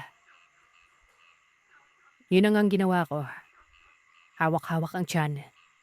Mabilis na akong tumakbo papunta sa silid pero bago pa man ako tuluyang makarating sa silid nun, sandaling nilingon ko si Inday. Nakita kong patuloy pa rin siyang nakikipagdumugan at pilit na inginungod-ngod sa sahig na may asin ang tiyahin ko. Nga pala, kung hindi nyo na itatanong, kilos lalaki si Inday nun. Kahit na nasa edad 18 pa lamang ito, ay kayang-kaya nitong magbuhat ng isang sakong bidas. Batak na batak ang katawan nitong magbuhat ng sako-sakong kamote at palay. Dahil yun ang hanap buhay ng kanyang mga magulang. At dahil sa siyang panganay at wala siyang kapatid na lalaki. Kung kaya't mapagawain o trabaho man ng isang lalaki, ginagawa niya. Matulungan niya lang ang kanyang mga magulang. Yun nga lang ay medyo may pagka-weirdo lamang siya dahil masyado siyang mapamahiin at maraming anik-anik na suot sa katawan. Gaya na lamang ng medalyon at pulseras na pangontra umano sa aswang. Noon nang makita ko kung paanong nakipagdumugan si Inday, nag-aalala kung baka mapano siya. Pero nang sipatin niya ako ay muli na naman siyang sumigaw at sinabihan niya akong pumasok na sa loob ng kwarto ko. Mabilis na nga akong pumasok. Isinarang maigi ang pintuan. Tanging kalabugan, sigawan at pag-atungal na lamang ang naririnig ko noon. Napatakip naman ako ng bibig at pilit na pinapakalmang sarili. Patuloy pa ring sumasakit ang tiyan ko na tila ba gumagalaw ang sanggol sa sinapupunan ko noon. Maya-maya pa ay narinig ko na ang boses ni Hector. Sumigaw ito at sa palagay ko ay tinulungan niya si Inday. Makaraan lamang ang ilang sandali. Napaitad ako nung may biglang kumatok sa pintuan. Ophelia, buksan mo na yung pinto. Si Hector to. Rinig kong wika sa labas ng kwarto. Mabilis kong binuksan ang pintuan. Bumungad sa akin ang asawa kong may bahid ng dugo. Nag-aalangang tiningnan ko siya at magtatanong na sana ako pero mabilis siyang nagwika na wag ko raw siyang alalahanin dahil maayos lamang siya noon. Tinanong ko kung ano nangyari kay Tia. Sinabi niya naman sa akin nasa sala ang tiyahin ko. Itinali niya yon para hindi na makapaminsala at makapanakit. Tinanong ko kung nasaan si Inday. Ang sagot niya, inutusan niyang sunduin ang mga anak ni Tia Cedes at sabihin na rin sa mga magulang ko ang nangyari nun. Hindi kasi pwedeng siyang umalis dahil baka mamaya pag-alis niya, makawala si Tia Cedes at baka masaktan na naman ako. Noon nga dumating ang mga magulang ko at ang mga anak ni Tia. Halos hindi sila makapaniwala. Kagad naman umalis si Hector at ang ama ko para maghanap ng albularyong gagamot kay Tia noon. Malayo kasi ang tinitirahan na lugar ng mga magulang ni Inday, kaya't hindi agad-agad nila mapupuntahan. Kaya naman naghanap na lamang sila ng manggagamot na medyo malapit lang. Ayon kasi sa aking ama, hindi doktora makapagpapagaling sa tiyahin ko dahil malakas ang kutob niyang nahawaan ito ng pagiging aswang. Habang naghahanap sila ng manggagamot, may sinabi sa akin ang panganay na anak ni Tia Cedes. Ayon dito, nakaraang linggo niya nang napapansing may kakaibang nangyari sa kanilang ina. Dahil tuwing nagigising siya ng hating gabi, ay wala ang kanyang ina sa bahay. Isang hating gabi nga, inintay niyang umuwi ang kanyang ina. Pasado 3:00 na ng madaling araw nang umuwi ang kanyang ina noon. At nakita niyang nanlilimahid umano ng dugo ang damit at mukha nito. Natataranta pa nga umanong nagmamadaling pumasok ang kanyang ina sa silid nito para kumuha ng damit at naligo noon. Ang nasa isip niya noon, baka may nabatay na tao ang kanyang ina. Dahil sa bakit nanlilimahid yun ng dugo at natataranta.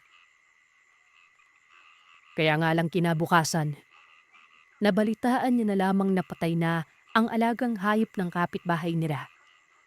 At ang pinaghihinalaan ng mga yon ay isang aswang umano ang may gawa. Naging bali-balita ito sa lugar nila patungkol sa aswang na nambibiktima. Napapaisip ako kung bakit wala man lamang akong nabalitaan tungkol sa aswang. Dahil magkalapit kang laman ng baryo namin ng tiyahin ko. Bakit hindi nakarating sa akin ang tungkol sa balitang may aswang na nambibiktima nun? Bakit hindi mo kagad sinabi sa amin ang tungkol sa napapansin mo sa inang mo? Tanong ko sa kanya. Naging abala po kasi ako sa trabaho, ate. Nakapasok na kasi ako ng trabaho at gabi na rin ako kung makauwi. Hindi ako nagkaroon ng pagkakataong pumunta sa bahay mo para sabihan ka tungkol sa napansin ko kay nanay. Paliwanag niya. Natigil lamang ang usapan namin noong dumating na ang asawa ko at si tatay. Kasama ang albularyong titingin kay tiya. Nung tiningnan ng albularyo ang tiyahin ko, kumpirmadong nayanggaw ito. At mukhang kilala umano ni Tia Sedes ang may gawa nito sa kanya. Sinabi pa ng albularyong kailangan sa ibang bahay niya gamutin ang tiya ko. Hindi pwedeng sa bahay namin dahil buntis umano ako at malakas sa pang-amoy na mga aswang ang buntis. Mahihirapan siyang gamutin si Tia. Dahil kakapit sa sikmura nito ang nilalang na ginagamit ng aswang para mayanggaw siya. Kinabukasan nga, inuwi ng tiyahin ko sa bahay nito para doon na ipagpatuloy ang gamutang gaganapin. Noon niyang matapos ng gamutan, ay nalaman kong ang mismong kainuman pala ni Tia ang siyang yumanggaw sa kanya. Yun yung bagong kamosang milang sugarol sa inuman. At kaya pala nanlibre yon. Dahil sa binabalak pala nitong yang gawin ng tiyahin ko. Sa kadahilan ng napag-interesan ng aswang, ang tiyahin kong sugarol. Pasalamat na lang talaga umano si Tia dahil hindi pa siya nakakakain ng laman at dugo ng tao. Dahil kung nagkataong tuluyan akong nabiktima ni Tia, tiyak ay tuluyan na umanong magiging aswang ang tiyahin ko. Laking pasasalamat ko rin sa luyang itim na binigay sa akin ni Inday. Dahil ang sabi ng albularyo, yun ang dahilan kung bakit hindi ako nalapitan ng bagong yanggaw. Maging ang isang garapong asin rin na ibinuhos ni Inday noon.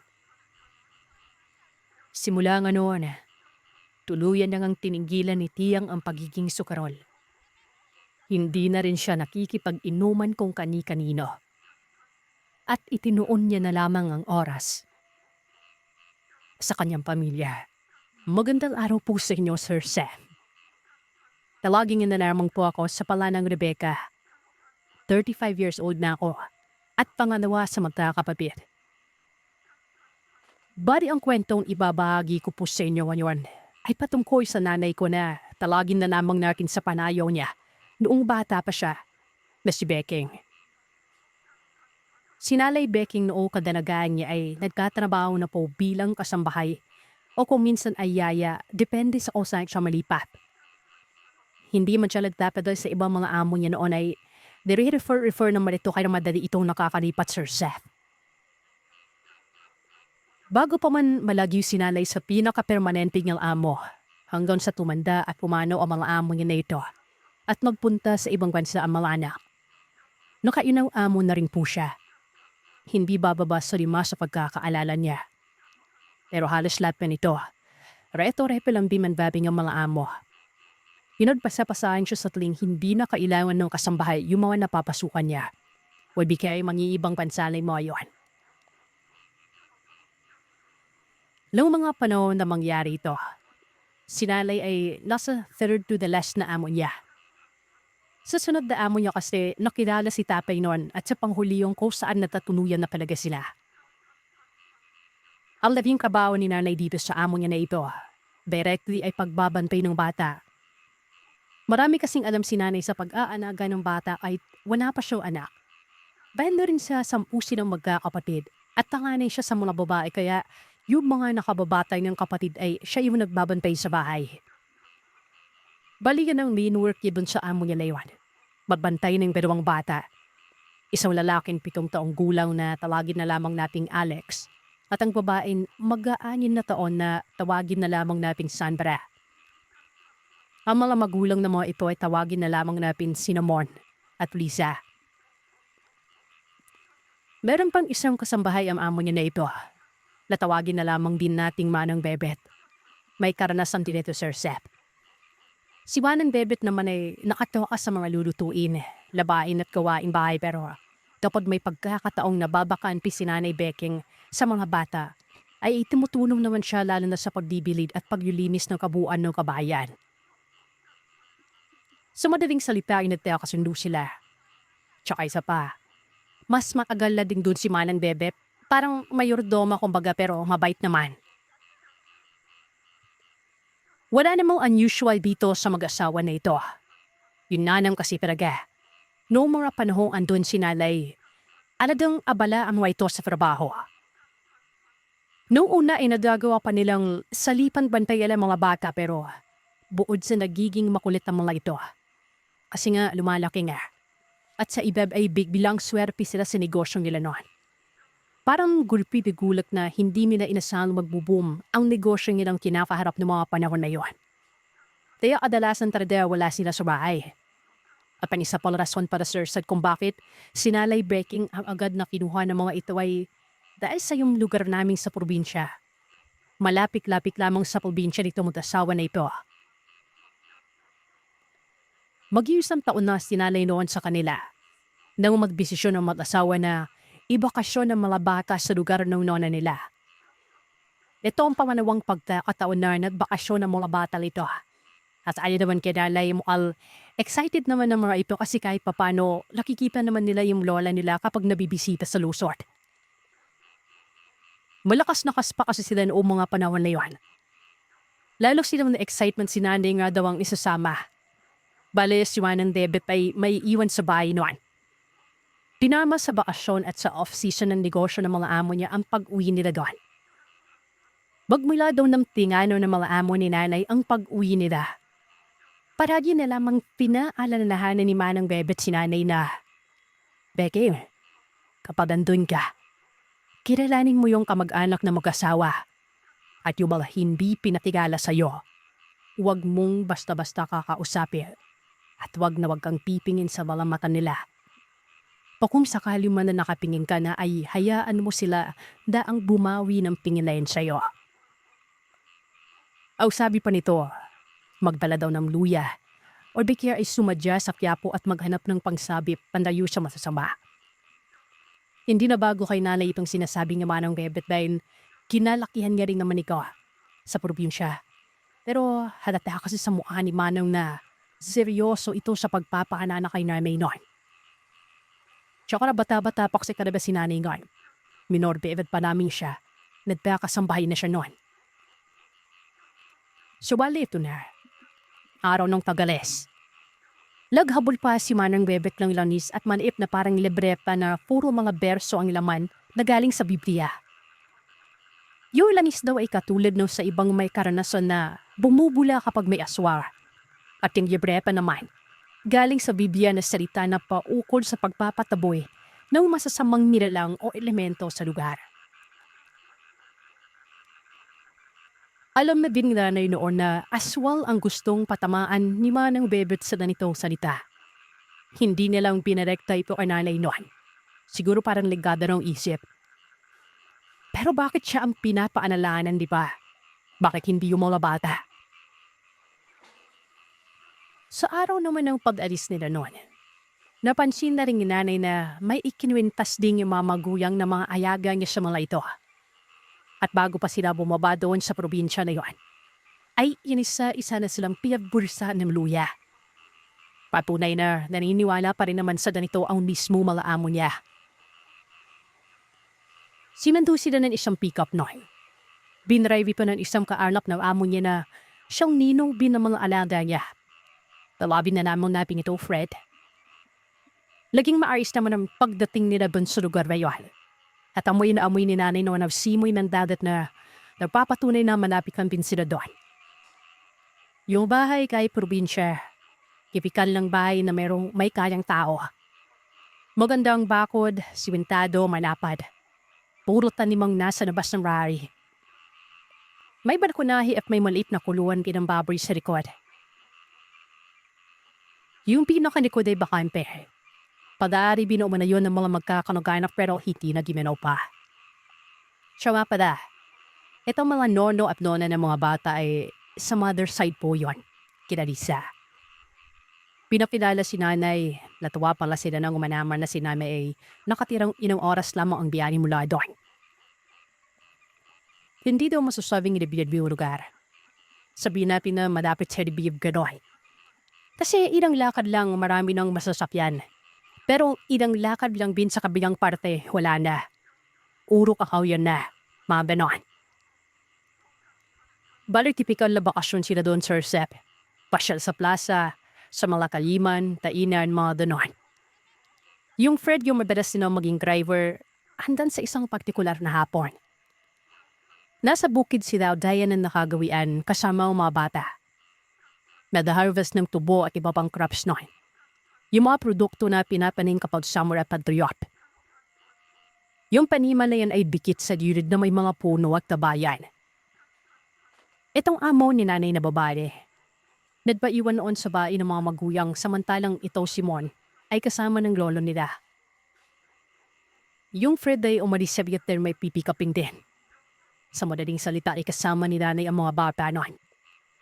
Andad namang sila sa gilid ng bukid kasi mainip at hikain sa Sandra. May mga duyan naman umano doon at pag-aari pa rin yun ng pamilya na mag-asawa. Doon, nakaramdam umano si nanay ng parabal nahihilo siya. Uniikot yung tingin niya tapos parang malilasa yung laway niya na hindi nga gusto. Ang bata-bata pa ni nanay noon. Wala din siyang history na merong kung anong sakit. Tapos bawat bigay nga, Sir Sep, mabigat yung tiyan niya na parang hindi natutunawan. Uminaw naman si nanay ng tubig noon na bela-bela nila pero wala pa na de. Parang may pumipigil na umaabot sa tiyan niya yung tubig na yun. Akala na may ay bala lamang lang inik plan. Tapos hindi na bin maganda yung palamoy niya. As in, hilong-hilo umano siya noon. Di pa na naisipan na maladi muna sa duyan. Habang yung mga bata rin nakadapa sa nilatad nila sa way damo. Di pa na nawalan ng malay si nanay. Lagisin na lamang sinalay sa amoy na hindi nga maintindihan. At padising niya ay pinapalibutan na siya ng amo niyang lalaki, ni Fred, tsaka ng lolo nila Alex at Sandra. Yung mga bata noong mga oras liwan ay nga sa roble ng pick-up. Tinatanong nila si nanay kung okay lang ba siya at nang makarinig si namin ng boses ng babae ay pilit nang binipilat yung sarili niyang mata at hinahanap ang boses na yon. Buod sa kanilang arenapiyan ay may nakita si nanay na babae sa kabinga na siyang nagpapaamoy sa kanilang parang olod na galing sa maliit na bote. Habang pinipisil-pisil ko yung mga daliri yung nanay sa paa na nanlalamig ng mga panahon na yon. Nung maging responsive na si nanay, ay saka may kinuha ang babae na isa pang langis at ang sabi ni nanay ay mainip-init daw yan sa pakiramdam. Kumuha ito at pinahid ni nanay sa lahid at dibdibya. At wala pang isang minuto, gumaan na ang paghinga ni nanay noon. Naramdaman niyang nanuot yung init sa katawan niya. Napabawan daw siya bigla doon at tingagpawisan ng napakarami. Biglang nagturuan din ang sipon niya at laway noon. Ang sabi ng babae sa kanya na hinihimas ang likod niya ay iluwa niya daw muna yung laway na parang bumabara sa lalamunan niya noon. Bumawan naman bigla si nanay at pumunta sa malayo para mabiwan ng laway. Napakadami umano. Pagkatapos noon, nang maging okay-okay na siya, pinapasok na siya sa sasakyan.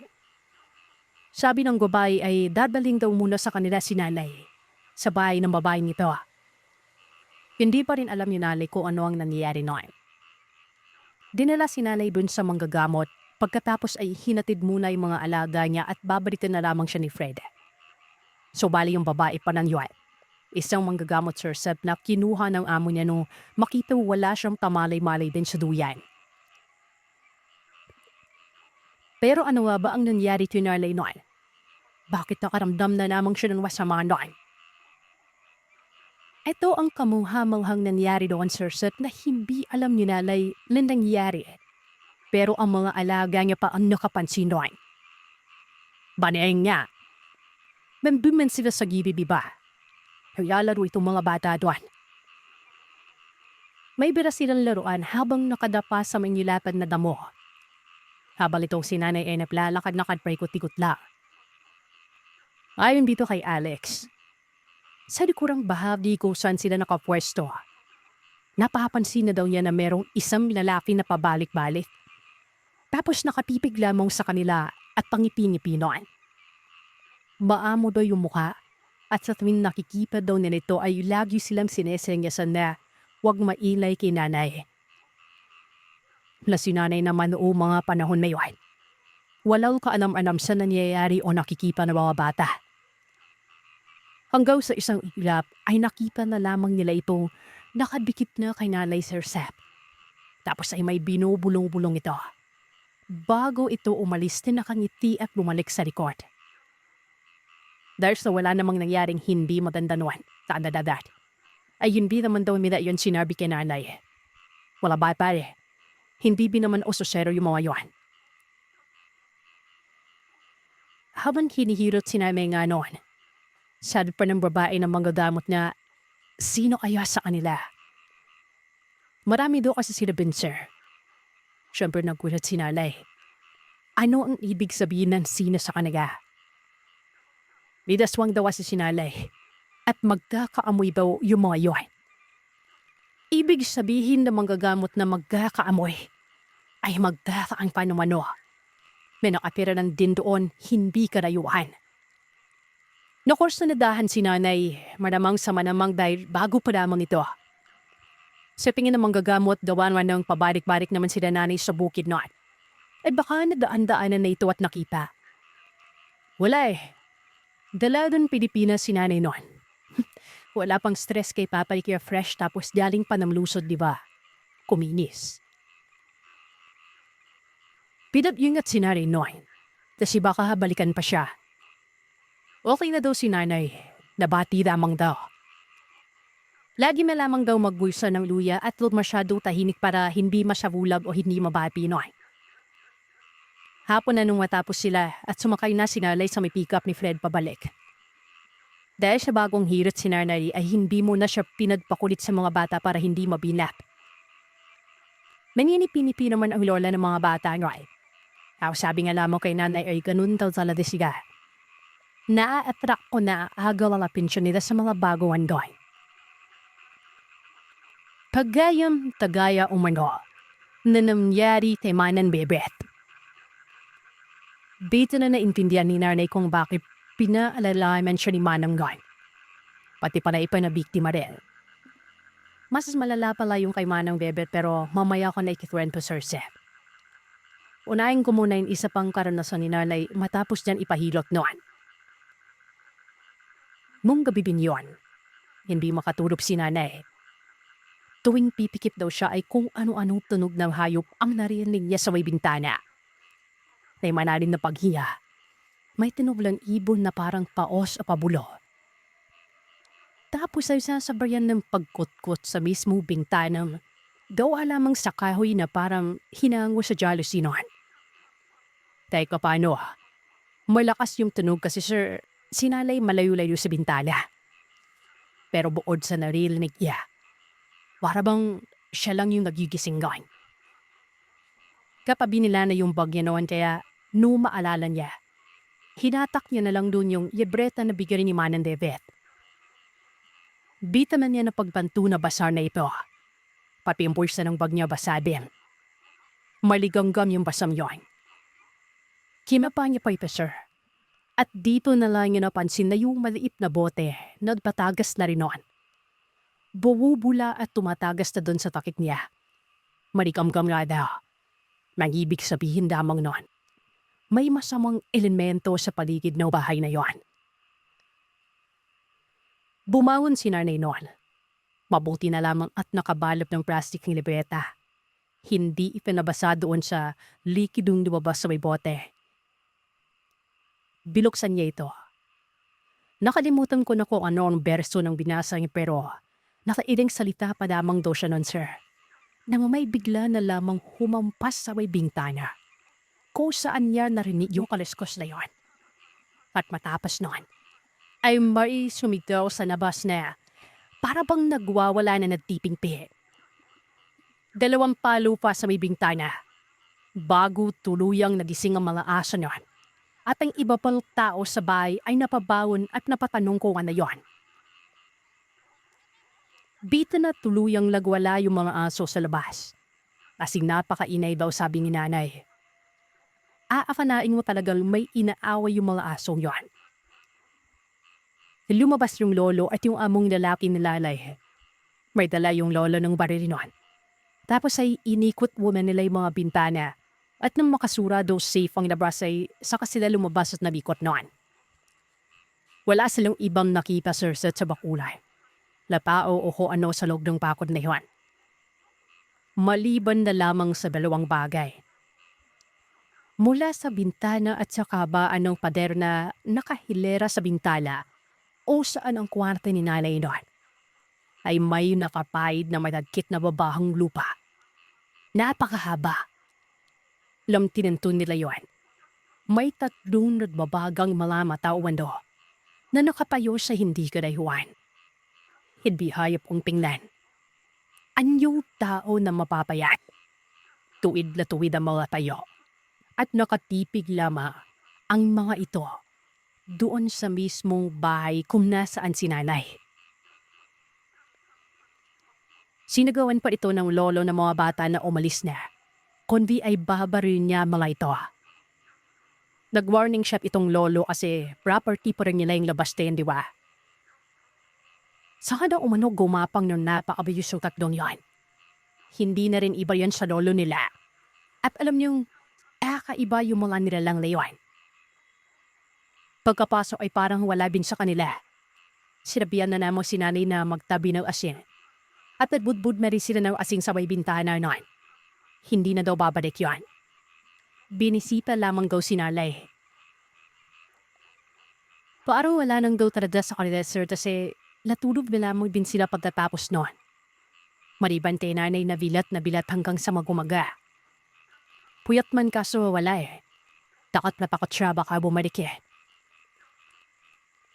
3 gabing hindi makatulog nung maayos si nanay dahil may naririnig pa rin siyang nagtatawag sa kanya sa hindi kadayuan. Hindi pwedeng guni-guni ito. Gawa ng kahit na hindi pinapansin ng mga nandun ay nababanggit naman nilang naririnig din nila yung kinaumagahan. Hanggang sa magsawaan na lamang din ang mga nila ng late siguro. Then sir, madako naman tayo sa karanasan ni Manang Bebet. Ito naman ay nangyari ng mga panahong wala pa ang mga bata. Siguro mga 1 o 2 taon nung bago na buo ang palanay na si Alex. Ang laging problema naman na yun nga, hindi pa sila makabuo-buo kaya yung mga kinanam simbahan at mga may santo na pwedeng sayawan at pagdasalan, pinantanan nila. Buntot-buntot siyempre si Manang Bebet noon. Hanggang sa umuwi na sila doon sa mga maguyang ng among si Lisa. Ay naman kay Manang Bebet, ng mga unang tabi niya Sir Seth. Gawa ng mga panahon na yun ay hindi pa buo ang pagsemento ng bahay na pinuturian nila. Hindi daw siya makatulog dahil napakainay ng bubungan. Katulad din lang sa kwento mo, literal na luwunan do umano yung bubungan na pawid. Na o si Manang Bebet ang mag-e-explain. Parang ginuguluan niya ng kung anong mabigat. Tabarik-barik yung paggulong na yun na parang may naglalaro sa taas tapos lumulundo talaga. Ang nakapagtataka pa nito, mainay ang pagtunog ng bubungan pero ganun na lamang din ang sarap ng tulog ng mga nandun. Kasi naghihilig kung ano ang lahat maliban sa kanya. Pinipingnan naman nila ito ng mga sumunod na araw, Sir Seth. At talaga may mga parte ng frame ng bubong na pinamaan panada. Kung hindi pa nagpupuyat ng pinausok na goma at pulang tanamay na may asin si Manang Bebet ay hindi tunigin ang mga ito. May mga pagkakataon din noon na nabulibot din si Manang Bebet doon nung mag-isa kapag naiiwan siya sa bahay. Gawa nga nung may mga pinupuntahan yung amo nito. Dapat lagi isa siya. Magugulip na lamang siya sa tunog ng mga sitsit sa may bintana. Umansan, bigla na lamang may babanggalang pader. Parhibalin sara. Medyo maliwanag pa noon. Totoo din daw na sumasamsang bigla ang amoy ng paligid at biglang umiinit o umaalinsalan na parang kulob o sarado ang buong kabayan. Like na marami namang opening ng hangin o binpidasyon noon sa bahay na yon. Para bang gusto siyang palabasin o ano. Dan nagpahilip pa si Manang Bebet noon. Wala naman siyang bati o so pero sinusundan nga siya dahil sa bago siya sa lugar. Katakot pala pa nagkakapagbago sa lugar Sir Seth no. Nakampanti ng manuhano ang lahat noon na wala lang yun. Pero itong panghuli, aba, may buena mano pa kay Manang Bebet yung nilalaw. Huling gabi ni Ragon. Actually, hapon pa lamang yan na padidiw. Wala na naman sila sa bahay. Naiwan si Manang Bebet ting gawa ng wala naman ding gagawin nito sa mga pupunta nila. Pero dahil sa ayaw niyong malagi sa bahay dahil may tatakot siyang mag-isa noon. Doon niya napagpasya ng malagi bin sa kabilang bahay na kaanak binalamo niya. Nakaututang bida niya na kasiway. Pahapon na napagpasya niyang gumalik at sinama niya noon yung isang batang anak ng taga-kabilang bahay para lang may kaulayaw habang nagluluto ng hapunan. Mabilim na noon. Pinadapunan niya muna yung bata pero wala pa rin sila. Nawawa ng magbibilin na ay pinauwi niya na namon yung bata nito. Ang sabi naman ng bata kahit huwag namin samahan kasi tawid kasada na naman yung bahay niya. Tsaka ultiming yung bata na initan na rin dun sa bahay na yun. Pawis na pawis kahit manamig yung labi. Hanggang sa itula. Pagkalabas pa lamang ng bata, napasigaw na ito Sir Seth. Beli-berin tumakbo si Manang Bebet sa labas, dala pa niya ni sandok noon. At dito ay naabutan niyang sa tapat mismo ng pinto. Nakaharap sa bata ang isang aso. Asong hindi malilimutan ni Manang Bebet panitsura. Bakit? Bukod sa napakatulis na mukha nito, yung bibig nito ay abot na abot sa tainga niya. Yung mata nito, hindi makita. Purong ipin kumbaga. At ang hindi makakalimutan ni Manang Bebet ay ang balahibo nitong bukod sa nakapayo at talat ay para itong pingaliguan na hindi nabanhawan dahil sa may mga pumapatak pa na kung anong malapot sa katawan doon. Hinatak ni Manang Bebet ang bata papasok sa bahay. At yung panglak pa dati na kalayan ang siyang unang hinablip niya para hampasin ng buong yakas ang nilalang na yon. At ang sumunod binanyari, pagkahampas, indis na umilag o matamaan ng nilalaw. Sa maniwala man tayo sa inbe, itinaas nito ang isang paa sa harap at hindi lamang niya sinalag yung kawayan. Inipit niya pa ito sa pagitan ng kamay at kilikili niya. At umatras ito sa barihatak ng kawayan palayo kay Manang Bebet na siya namang nabitawan ni Manang noon. Agad na isinara ni Manang yung pinto. Mabuti na namang at may isa pang kawayan doon na siyang pinangsuksok niya sa nakmayon. Balibaling binuhusan ni Manang Bebet ng asin ng paligid. Pinalabas na yung pagbuhos panabas ng bintana at doon sila nalagi sa gitna ng bahay. Paikot-ikot yung aso. Ramdam nila dahil sa inay nito. Yung mga totoong aso sa panidib ay kahol at anunong lamang yung naibigay nila at hindi rin nakalapit sa bahay na iyon. Sumigaw si Manang Bebet nun pero mukhang walang nakakarinig. Hanggang sa biglang na lamang bing tumahimik Sir Seth. At ang parpi may ito ay hindi makakalimutan ni Manang. Sa kalagitnaan ng kapahimikan, May biglang nagsalita sa isa sa mga gilip ng pader ng bahay. Buong buo ang boses nun na sinabing, "Babalik kami." May hilo ka na yung battle asaman isir kapos paus na paus pa. Nidadnap pa sa takot noy. Mga kalahating oras pa na yumamig na hangin na pumapasok sa bari. Hindi mo na sila lumabas. Nang marinig nila yung boses na isang babae na siyang nani ng bata at siniguradong tao yon. Doon na nagtatatakbo ang ganawa papunta dun sa abiyang kalsada at ikinuwento ang lahat. Hanggang sa makaraping ang amo, hindi talaga bumalik si Manang Bebet dun sa bahay. Nung nakaraping ang mga ito, ay dun na niya rin binahagi ang lahat.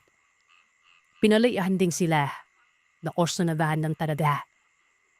Ang kinagawa na lamang naman ng hirot ay pinasuot siya ng damit na hindi kanya para hindi madaladala ang amori. Yun bila rin nakakulog si Manang Bebek noon at nagpausok na lamang sa lutuan magdama para nang makasigurado na hindi siya bibisipain pangulit. Hindi na rin alam ni Manang pero nakaidlip din siya ng madaling araw kasi nabising na yung mga amo niya para mabayos na kanita nilang damit.